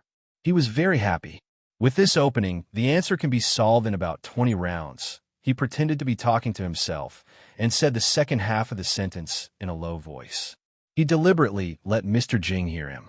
After Mr. Jing heard this, his heart was beating like a drum. Damn this kid. What is he trying to do? Why did he ask the referee that question? Is he trying to do something, or is he just trying to disturb me? He was half right. One of the purposes of Feng Bujue's communication with the referee was to disturb him. In this game, there were actually very few ways to cheat. If someone really wanted to cheat, they would have to do it when the question maker was writing the answer, or directly find a way to cheat from the referee who was keeping the answer. Now that the game had already started, even if the guessing player wanted to cheat, there was no effective way to do so. Therefore, when Feng Bujue said this, it didn't mean that he wanted to do it. He just wanted to create psychological pressure for the other party that I really might do it. In addition, Brother Ju's communication with the referee had another purpose. It was to provide a train of thought for the other guests. He hoped that through this conversation, the idea that as long as you don't get caught cheating could be implanted in the minds of the surrounding people. It was a foreshadowing for the following layout. To make a long story short, in the first 9 rounds, Feng Bujue guessed the 9 numbers one by one according to the order from 0 to 8. He didn't need to guess the last one. He lost a total of $9,000. Just like that, it came to the 10th round. At this time, Feng Bujue could confirm that the 6 numbers written by Mr. Jing didn't include the 5 numbers 0, 1, 4, 6, and 9. In other words, the answer was made up of 5 numbers, 2, 3, 5, 7, 8. As a 6-digit number that contained 5 numbers, one of the numbers was naturally repeated. This number had been tested in the previous 10 rounds. When Lin Sanju guessed the 6 8s, Mr. Jing's feedback was 2A0B, which meant that there were 2 8s in the 6-digit number. Therefore, from this round onwards, the core of guessing changed from guessing the number to guessing the position. Anyway, the answer was definitely the 6 numbers 2, 3, 5, 7, 8, 8. Now, it was time to see how they were arranged. Do you suddenly feel that it's not impossible to solve the problem in 25 rounds? In this round, after Feng Bujue called out the bet, he once again used a verbal attack to harass the other party. At this moment, Mr. Jing's face had become very gloomy. Fortunately, he was wearing a mask, so he didn't show his cowardice in front of everyone. However, his short and fat body was very fat, and he sweated very easily. The sweat that flowed from his head and face all the way to his neck looked shiny under the light. It was obvious that he had been betrayed. Humph! Even if you successfully guessed the answer in 25 rounds, so what? I only bet $1,000 in the gambling round. Mr. Jing didn't want to be outdone. Let's take a step back. Even if I'm forced to surrender, I still have to guess the answer in the next round. Haha.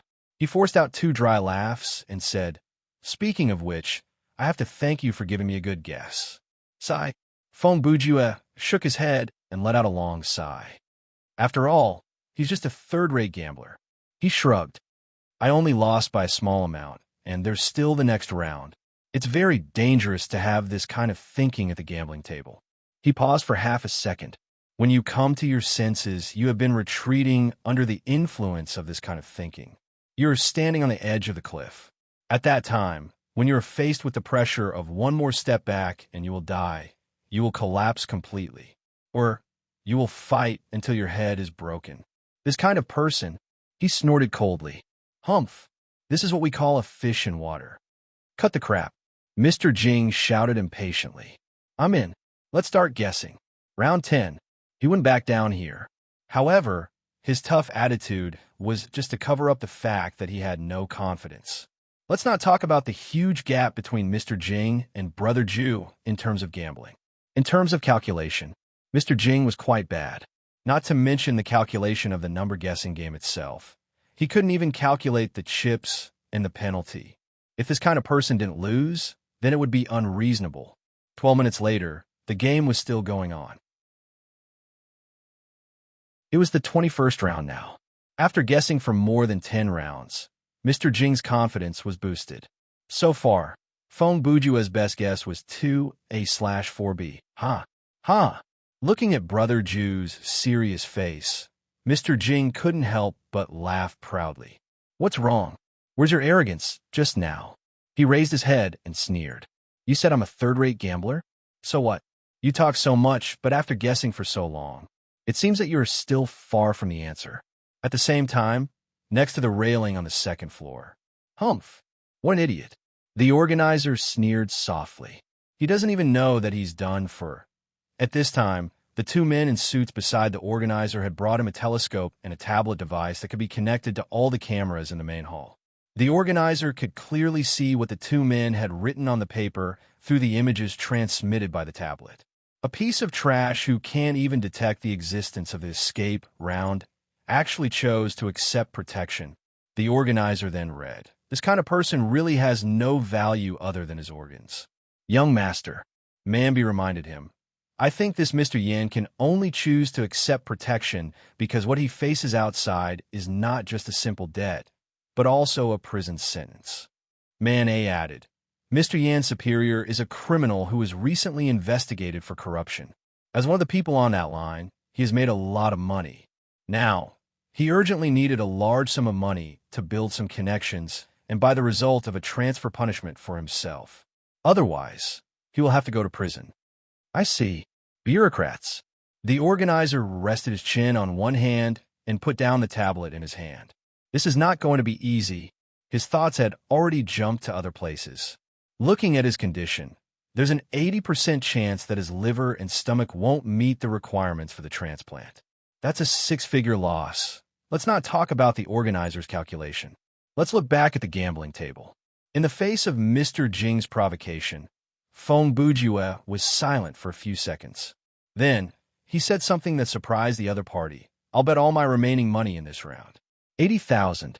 At this moment, many people in the crowd sucked in a breath of cold air.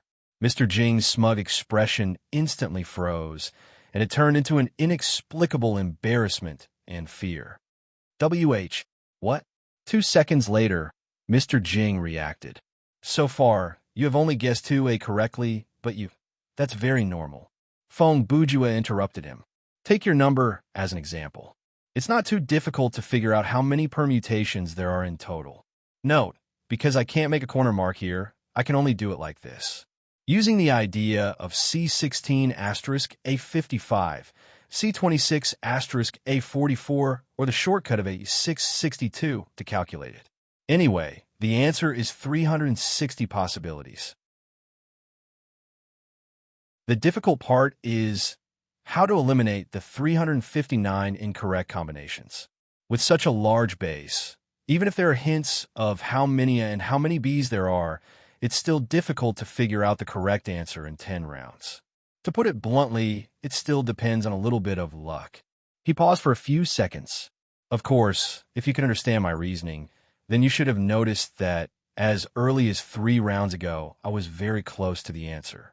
At that time, those who understood the rules well enough, or rather, those who understood the meaning of those few rounds still had a chance to recover their losses.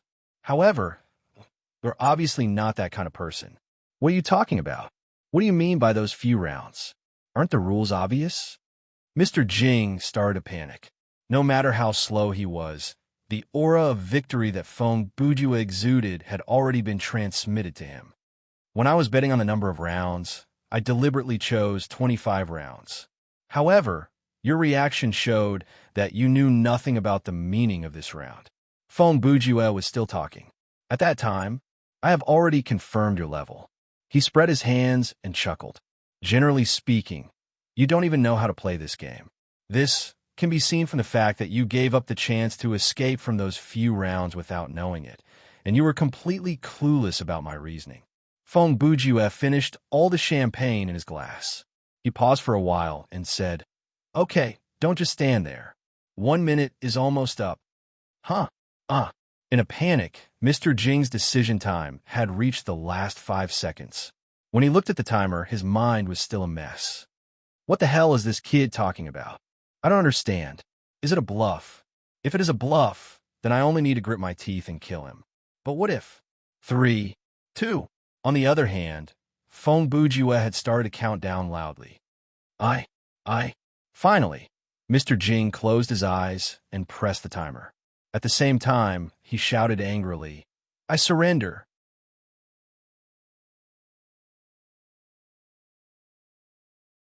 Chapter 1181. The essence of a person determined the choice that a person could make in a critical moment. In gambling, seeing through the essence of the opponent was the shortcut to victory. Once the opponent saw through the essence of the opponent, he or she would be disrupted, misled, and even manipulated. Mr. Jing's failure was exactly like this. Feng Bujue's words and actions. While pushing the game forward, he was also testing the nature of his opponent. Take this opponent as an example. Brother Zhu soon found out that Mr. Jing's essence was to make concessions, or to make concessions when there was still room for negotiation. It was more appropriate to describe this kind of person as a conservative who looked strong on the outside, but was weak on the inside. Years of bureaucratic work had made him develop the principle of not seeking merit, but seeking no mistakes. As long as there was room to maneuver, as long as there was a safe space, he would make concessions. He would deceive himself by telling himself that this was a rational choice, and that he had no other choice. But in fact, due to his lack of ability, he couldn't judge what was a rational and correct concession. Let's start the calculation now. After the referee heard the surrender announcement, he immediately said, "The game maker surrendered in the 21st round. The fine is 31,000 US dollars. WH. What? So much?" Mr. Jing couldn't help but shout when he heard the amount. Why did I lose so much after surrendering? The formula for the fine is written in the rules. You can check it yourself. The referee replied coldly. Mr. Jing heard the referee and lowered his head.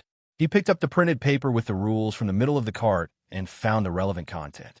From the 21st round onwards, the second formula was used, which was 10% of the amount the opponent had at the beginning of the game asterisk. 50, the number of rounds completed, percent plus 10% of the opponent's bet in this round plus basic fine. The basic fine for rounds 21 to 30 was 20% of the amount the opponent had at the beginning of the game. In summary, Mr. Jing's fine was 10,000 asterisk, 50 to 20% plus 80,000 asterisk 10% plus 20,000. It was indeed 31,000 US dollars. Do you understand? The referee waited for Mr. Jing for a minute and continued. In addition, you have to include the amount of the gambling round, which is 1,000 US dollars. So, after this round, the game maker should pay 32,000 US dollars to the guessing party. After deducting the 20,000 bet that the guessing party lost in the first 20 rounds, there is still 12,000 US dollars left. Please pay. Damn it. Mr. Jing gritted his teeth and reluctantly took out the money from his plastic bag. After the referee took the money, he took out a counting machine from the cart. He quickly counted the correct amount and handed it to Feng Bujue. Ha! Thank you. Feng Bujue accepted the money from the judge with a smile and thanked Mr. Jing. Oomph! Mr. Jing snorted. His hands clenched into fists. His whole body was trembling because of his failure. Then, at this time, the referee took out the paper with the correct answer that Mr. Jing had just given him from his jacket pocket. This answer is invalid from now on. As he spoke, he stuffed the piece of paper into the shredder at the bottom of the trolley. The two of you, please prepare for the second round of the duel. Just as they were cleaning up the table and settling the bill. Friend, let's play a round. I challenge you. Yes, you. Handsome, can you do me the honor? I want to challenge you. Come on. Many people in the crowd suddenly began to move. These people who took the lead had already seen the danger of this game, so they quickly issued challenges to the people around them. At the same time, on the second floor of the main hall. Ha! They finally realized it. The organizer looked at the people who began to fight one after another. He smiled and said, "But no matter how fast they are, they can't catch up with the man in the chrome mask. That man is ahead of them by an entire round." Young master, Suit A reminded him, that man is called Jiang Dao. Jiang Dao? The organizer responded and then tapped on the tablet in his hand a few times. He pulled up Jiang Dao's information from the database. Famous entrepreneur, top 10 outstanding youths, game industry, currently on the verge of bankruptcy. On the other hand, the second round between Feng Bujue and Mr. Jing was about to begin. At this time, Brother Ju had quickly written 6 numbers on the paper and handed it to the referee. When the referee saw the 6 numbers, he almost knelt down. "Are you sure it's these 6 numbers?" The referee looked at the paper with the number 123,456 written on it. Under his sunglasses, he looked like he was in a dilemma. "Yes," Brother Ju replied without thinking. The referee nodded and said, "Okay." He put away the paper and turned to look at Mr. Jing. "Let's start with the round declaration. 50 rounds." Mr. Jing chose a very safe number. Of course, with his ability, he didn't have the capital to take the risk. $1,000. Feng Bujue also gave the lowest bet amount. "Wait."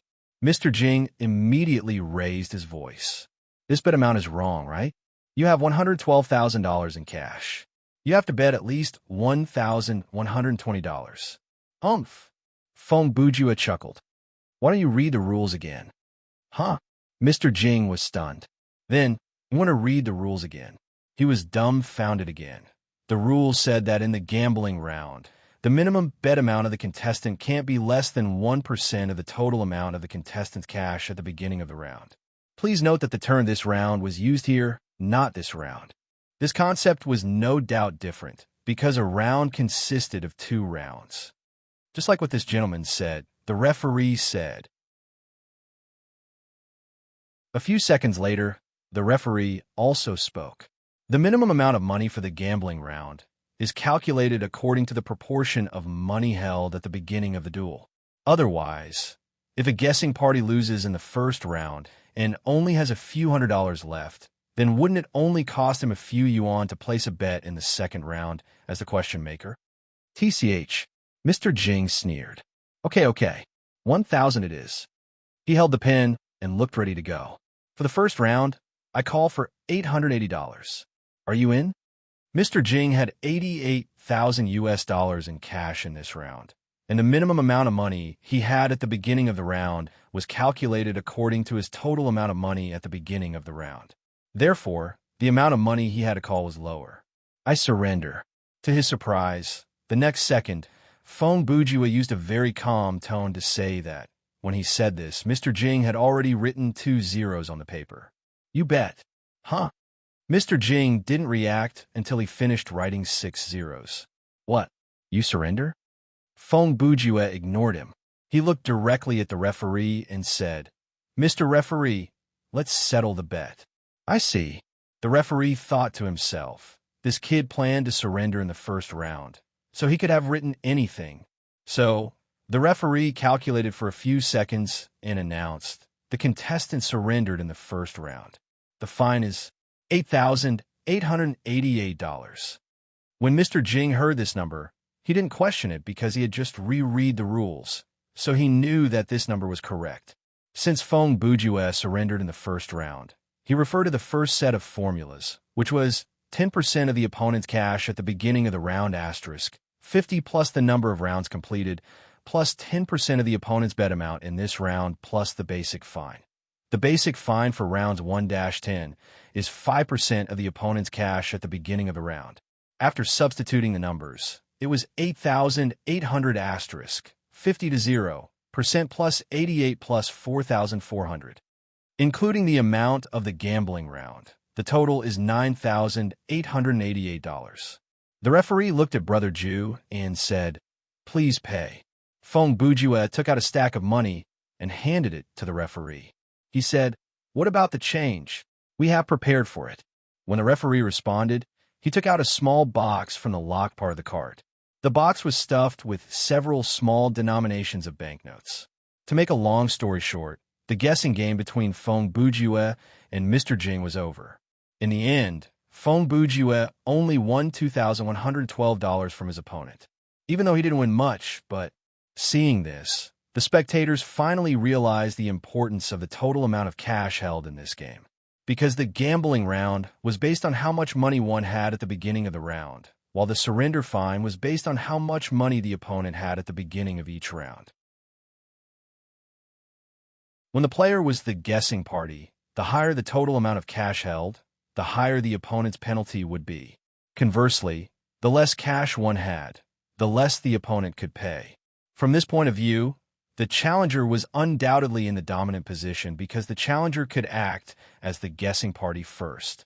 As long as the challenger could obtain enough benefits from the guessing party and lower the upper limit of the opponent's funds, the penalty for surrendering would naturally be reduced when the challenger took on the role of the question setter. Also, this kind of cash advantage was basically a snowball effect. The winner would gain more and more benefits, and the loser would find it harder and harder to make a comeback. Therefore, one had to be fast. I challenge you. I challenge you. No, I challenged you first. Nonsense, I said first. For a moment, the crowd was in a mess. Those who reacted quickly had already found someone to challenge before Brother Jew and Mr. Jing finished the first round.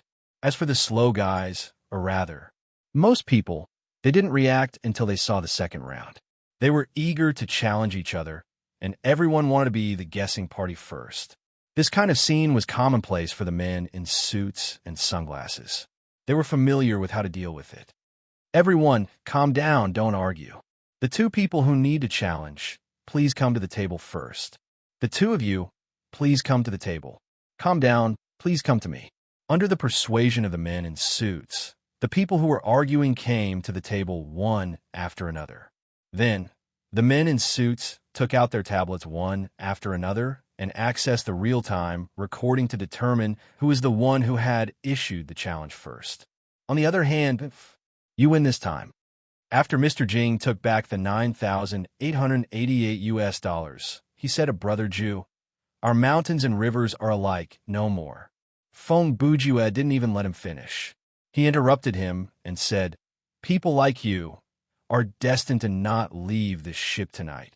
"What did you say?" Mr. Jing was a little angry. He rolled up his sleeves and stepped forward as if he was going to use violence. However, when he rushed in front of Brother Jew, he felt a chill all over his body. At that moment, not only was Mr. Jing unable to speak, but he also found it difficult to breathe. He suddenly had a feeling that under the weird chrome mask, it wasn't a human being, but some kind of more terrible, unknown creature. Whether you agree with what I said or not, I still have to say it. Seeing that the man had stopped talking, Feng Bujue continued coldly. "If you're not satisfied with your loss, I don't mind playing another round with you, or even 2 or 3, until I win all your money." Mr. Jing didn't say anything. He just backed away, but now. Feng Bujue said and slowly turned around. At this moment, a tall man wearing a golden crying mask was already standing behind Brother Jew. "Sorry to keep you waiting." Feng Bujue looked at him and said, "Haha, it's only a minute or 2. The tall man responded with a smile. Their conversation sounded like ordinary politeness to the bystanders, and seemed to have no beginning or end. But in fact, these two simple greetings were not only to test each other, but also to show each other their strength. Feng Bujue's "sorry to keep you waiting" was to say, "I know you've been waiting behind me for a long time, waiting to challenge me." The tall man's calm response, as well as his behavior of challenging the chrome masked man itself, showed that he was not an ordinary person. "Then let's start," Feng Bujue said. "Okay." As the tall man spoke, he strode towards the place where Mr. Jing had been standing. "Referee, I have issued a challenge to the man wearing the chrome mask." As he walked, he turned his head to greet the referee. When the referee heard this, he glanced at Brother Jew.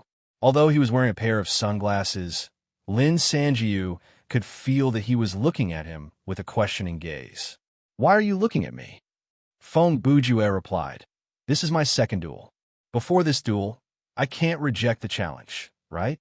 If that's the case, then please give me the question first," the referee said. Feng Bujue shrugged. He took out another piece of white paper from the cart and laid it on the table. Without giving it much thought, he jotted down a set of numbers on it. This time, when the referee took the piece of paper, he was prepared to see 123,456 again. But Brother Jew's answer this time was more normal. It was 953,724. There are no repeated numbers. The referee thought to himself. But If I think about it carefully under the premise that all the numbers will be revealed in the first 9 rounds, it seems like a good choice not to use repeated numbers on purpose. After all, from the 10th round onwards, the 6 numbers won't be a problem. When the numbers are confirmed, there will be more combinations that don't repeat. Thinking of this, the referee put the answer into his pocket and said to the tall man, "Please declare your turn." "Huh?" The tall man chuckled. 18 rounds. What? Mr. Jing, who was standing at the side, heard this and couldn't help but exclaim, "Oomph, what's there to be surprised about?" The tall man looked at Mr. Jing and thought it was funny. "By the way, why are you still here?" Mr. Jing was annoyed by his question. "What's wrong? Can't I just stand here and watch for a while? Don't you understand?" The tall man replied, "Now, it's a race against time." He raised his finger and pointed at Feng Bujue. "Mr. Crow's mouth gave you a few $1,000s in order to buy time. Why don't you cherish it?" "What did you say?" Mr. Jing was confused. "What did he give me a few $1,000s?" "Oh." When the tall man heard this, he laughed again. "What? You don't even know the most basic thing about which rounds you can escape?" He shook his head and said, "Phew, no wonder people said that you can't escape tonight. You guys, what are you talking about?" Mr. Jing's anger rose again.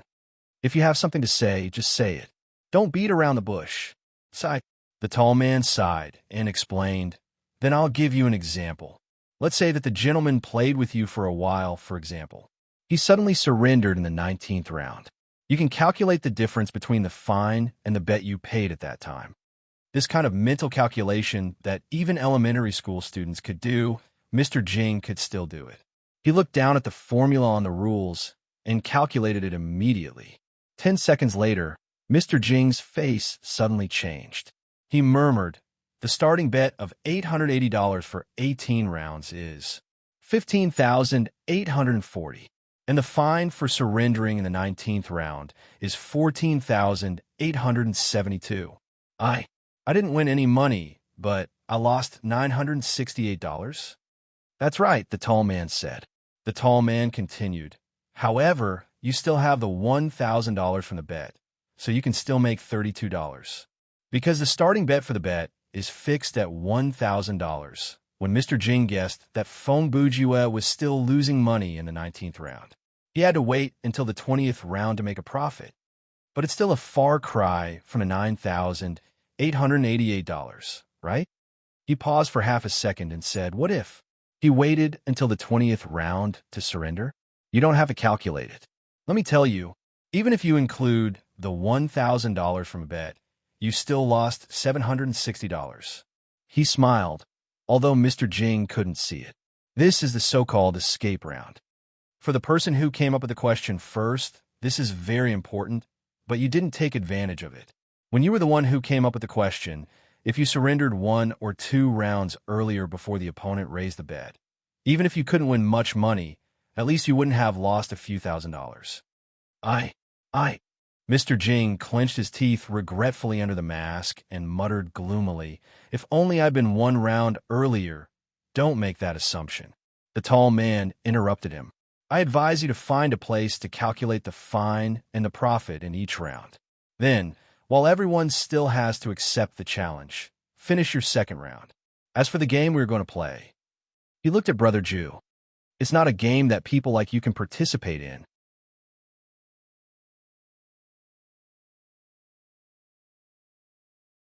Chapter 1182. Mr. Jing quickly left with a pen and a piece of paper. It seemed like the tall man's advice was effective. The moment the man left, Feng Bujue turned his head to ask the man in the suit and sunglasses, "Judge, what about the lowest bet that I can call?" "Round it up from 1 decimal point," the referee replied.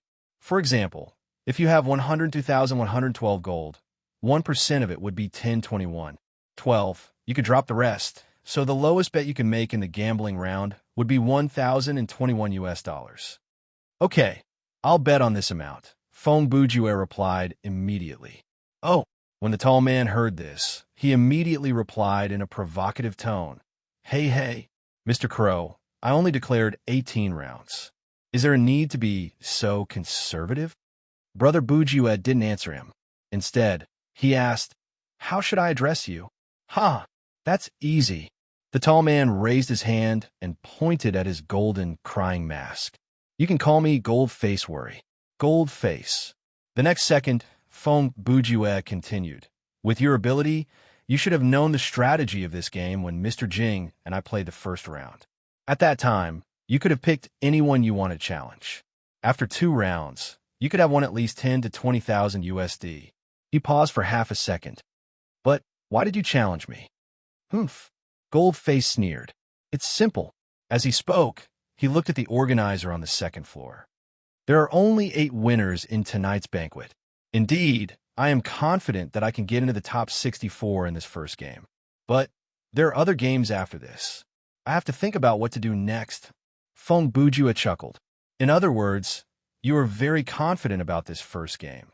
So, you wish to deal with those potential enemies before this game ends, right? Ah, that's right. Goldface had no intention of hiding anything. He knew very well that it was futile to hide anything from his crow. It's not that I think I'll lose in a new game, but after all, the content of the new game is still unknown. Wouldn't it be a waste if I don't take advantage of my absolute advantage? You're the kind of person who has a death wish. Feng Bujua laughed. It was the kind of laughter that made people uneasy. Huh, Goldface chuckled.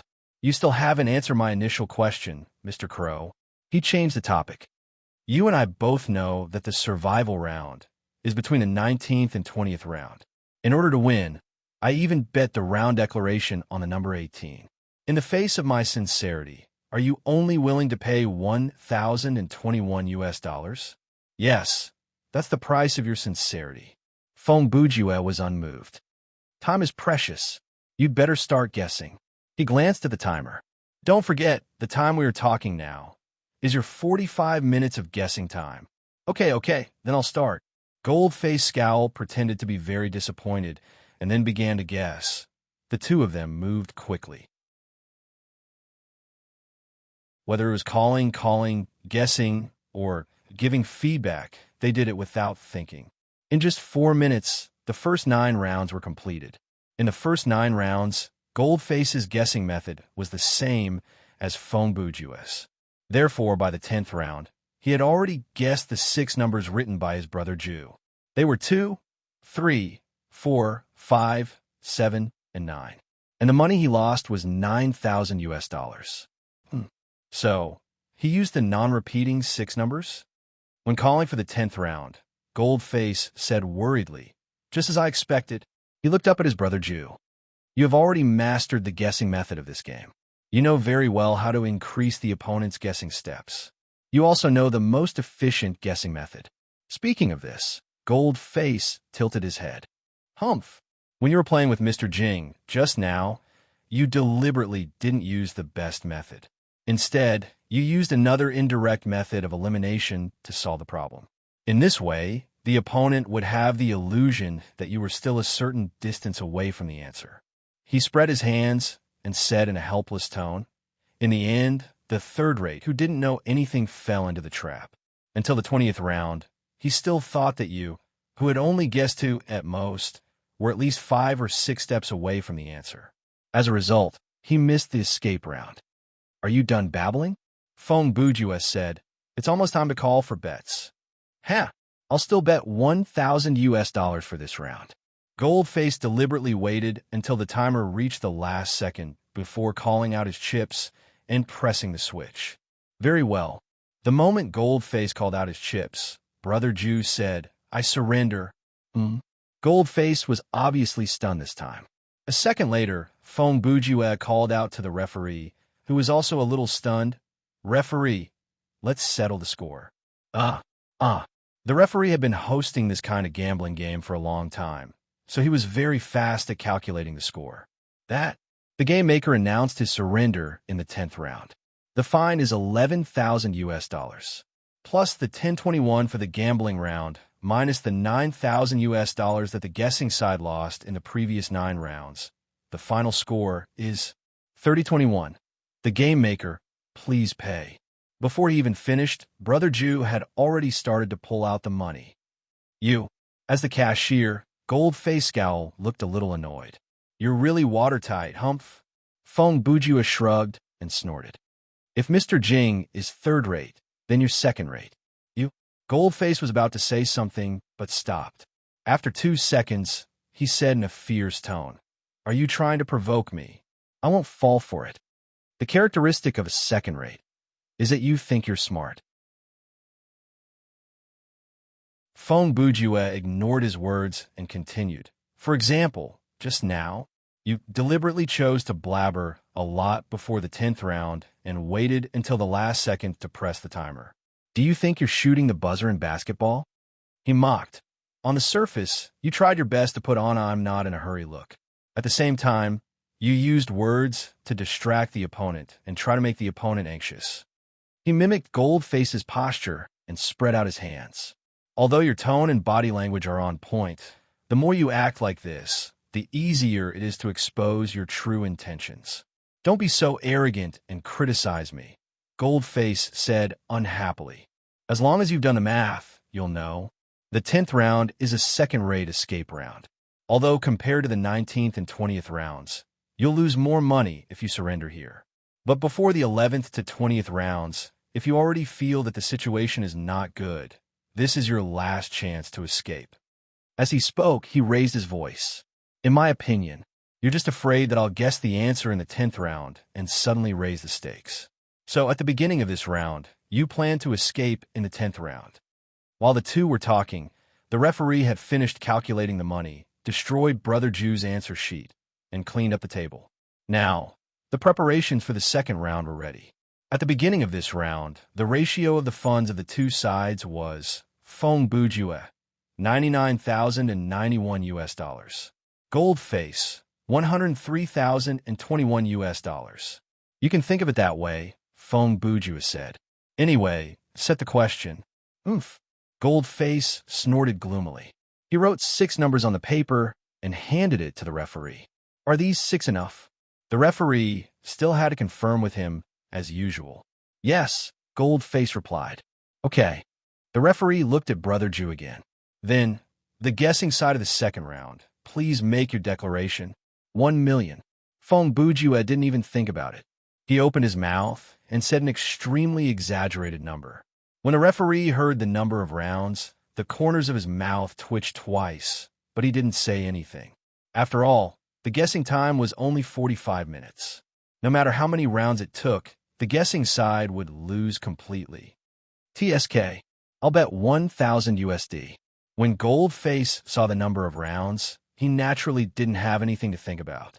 He placed the lowest bet. Goldface was a person who excelled in mathematics. He was also one of the fish that slipped through the net, mentioned earlier.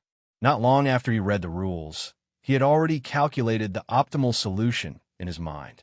According to this optimal solution, as long as one's luck wasn't too bad, there was a 90% chance that one would get the answer within 18 rounds. As the game designer and organizer, he naturally knew this very well. The formula for calculating the penalty, as well as the starting bet of the round, and so on, were all designed on this basis. Goldface saw through all of this and thought that he had completely grasped the strategy of the guessing game. That was why he challenged Brother Jew. However, he had underestimated Feng Bujua. He didn't expect his opponent to choose to surrender in the 10th round. Brother Jew's choice was tantamount to announcing that he didn't plan to win in this game. However, even if he lost money, he had to make this choice. This was a rational concession. He had to minimize his losses, survive, and then fight back. What happened next was basically the same as the first round. Feng Bujua used 9 rounds to test out the 6 numbers written by his opponent. Goldface also chose to surrender in the 10th round because he also understood that the probability of his opponent guessing the answer before the 19th round was very high. It would be very disadvantageous to drag it out until the 11th to 20th round. In the end, the settlement of this round was Goldface gave Brother Jew $2,981. After this, Goldface realized that he had only won $40 after working for half a day. Moreover, he had helped Feng Bujua use up the second round. From this moment on, Feng Bujua had the right to not accept other people's challenges. After the second round, Goldface used a condescending tone to tell Brother Jew, such a boring man, but I suppose this is not a bad experiment. He said pretentiously, at least it proves that if two people have the same computing ability and have understood the rules of the game, as long as the total amount of money is not too different, the result will be the same after the duel. Then he waved his hand and turned around. That's it, Mr. Crow. It seems that we have to wait until the next round to get a higher score. Don't go. Unexpectedly, at this moment, Fong Bujue interrupted him. Let's play another round. These words caused Goldface to freeze on the spot. The next second, Fong Bujue's unsettling laughter sounded again. I have already gone through 2 duels, but you have only gone through 1, right? He paused. So, I challenge you now. You can only accept. Goldface scowl swallowed his saliva and slowly turned around. He continued to pretend to be calm. Then I really have to thank you. You're here to help me exhaust the second duel so that I can avoid being challenged in the future, right? No, I'm here to win your money, Fong Bujue replied calmly. Goldface laughed drily. Ridiculous. He suddenly shouted. Is there any difference between this round and the previous one? There is, Fong Bujue replied in a low voice. Just now, I played with you in the field of computing and learned about your second-rate nature. He laughed strangely. And now, I should invite you to the field of gambling.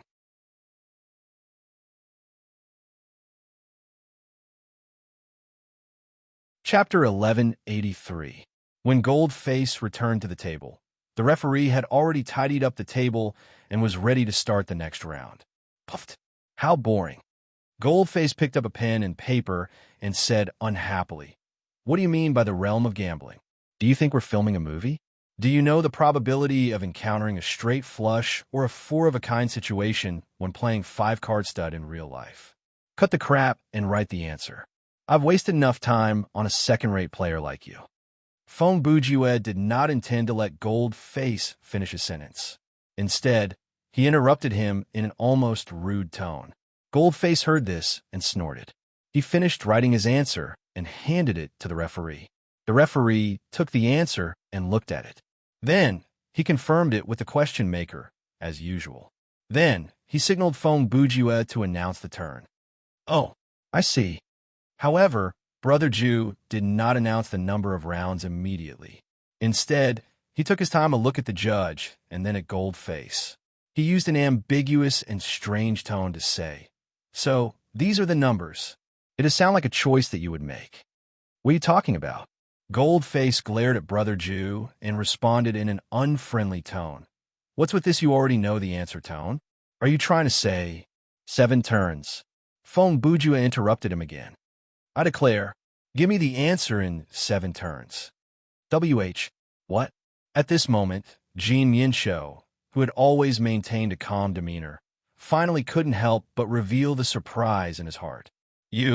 But after a few seconds, when he recovered from the shock, he returned to normal and said in a low voice, I understand. He laughed. Is this the so-called the realm of gambling? Isn't this just a bluff? Then, he slammed the table and pointed at Brother Jew. 7 turns? Do you think you're guessing a 4-digit number that doesn't repeat itself? Or do you think I'll write something like 333,333? Oh, since you are so confident, Fong Bujue replied calmly. How about 100,000? Goldface scowl was taken aback. If the starting bet is 100,000, as long as you can hold on until the 8th round before surrendering, you will definitely win, right? Fong Bujue continued to speak in an almost indifferent tone. Even if I bet all my chips in the 8th round, the penalty when you surrender is only about 20,000 renminbi, including the 7,000 renminbi I gave you in the previous 7 rounds. It's about 13,000 renminbi. However, when we settle the bet in the gambling round, you can take away 100,000 renminbi from me in one go. In this way, when you're the guessing side in the second round, I, as the question maker, only have about 15,000 renminbi. If I choose to run away again in the 10th round, then the high penalty caused by the lack of funds and the minimum bet of more than 1,000 renminbi will further erode my funds.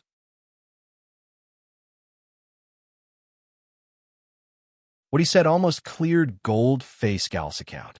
The most important thing is, Fong Bujue didn't forget to conclude, once the above hypothesis is true, regardless of whether I can be saved after the duel, at least you will be promoted to the next round.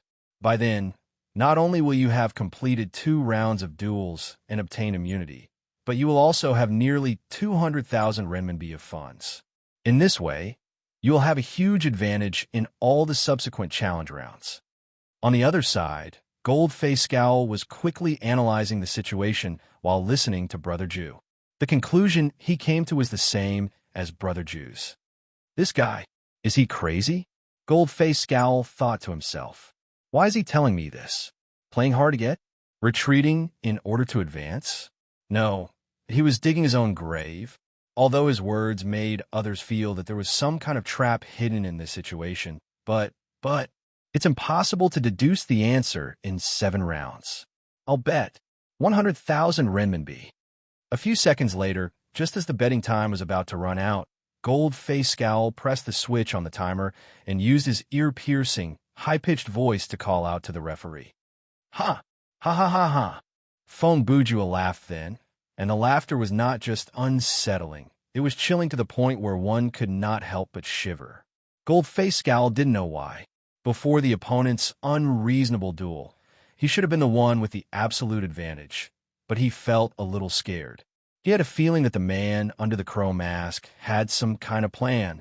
The next second, Brother Jew stopped laughing and asked Gold-Faced Scowl in a teasing tone, "Were you thinking that it's impossible to deduce the answer in 7 rounds?" Jin Minsho, on the other hand, was so shocked by this sentence that his body trembled. He almost said, "How did you know?" But in the end, he stopped himself. Indeed, in the field of calculation, this is basically impossible, Fong Bujue continued. But in the world of gambling, it's a different story. Huh, stop bluffing. Gold-Faced Scowl was not to be outdone. No matter how much you bluff, after 3, no, after 2 rounds, your true colors will be revealed. Reveal my true colors? Fong Bujue repeated these 4 words and laughed. Huh, okay. I hope you don't wet your pants when you see my true colors. At this point, he looked serious and reported, in the first round, I'll bet 1,021 US. According to the rounding principle, the minimum bet for Fong Bujue, who currently has 102,072 US, is the same as when he had 102,112 US at the beginning of the last duel. I'll follow. Gold-Faced Scowl thought for a second and said. Fong Bujue did not even think about it. He picked up a piece of paper and wrote down a set of numbers, 135899. When this piece of paper was pushed in front of Gold-Faced Scowl, the latter's body stiffened and the hand holding the pen began to tremble. What's going on? What's going on? At the same time, he was screaming in his mind. His mind was suddenly buzzing, and his thoughts were in a mess. This is impossible. How did he guess 1A and 5B in the first round?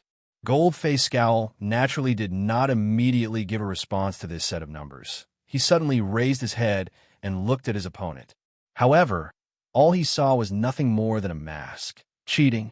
He must have cheated. But how'd he do it? Gold-Faced Scowl's gaze lingered on Brother Jew's mask for a few seconds. Then, he turned to the referee and thought to himself, the referee didn't say anything, and I didn't see anything strange. But this guy guessed this in the first round. This is absolutely illogical. Could it be? With this thought, the expression under the mask suddenly changed. The referee is with him? That you're tuning in to the Warrior Lore YouTube channel. Don't forget to subscribe and join us on this journey to catch the most captivating stories.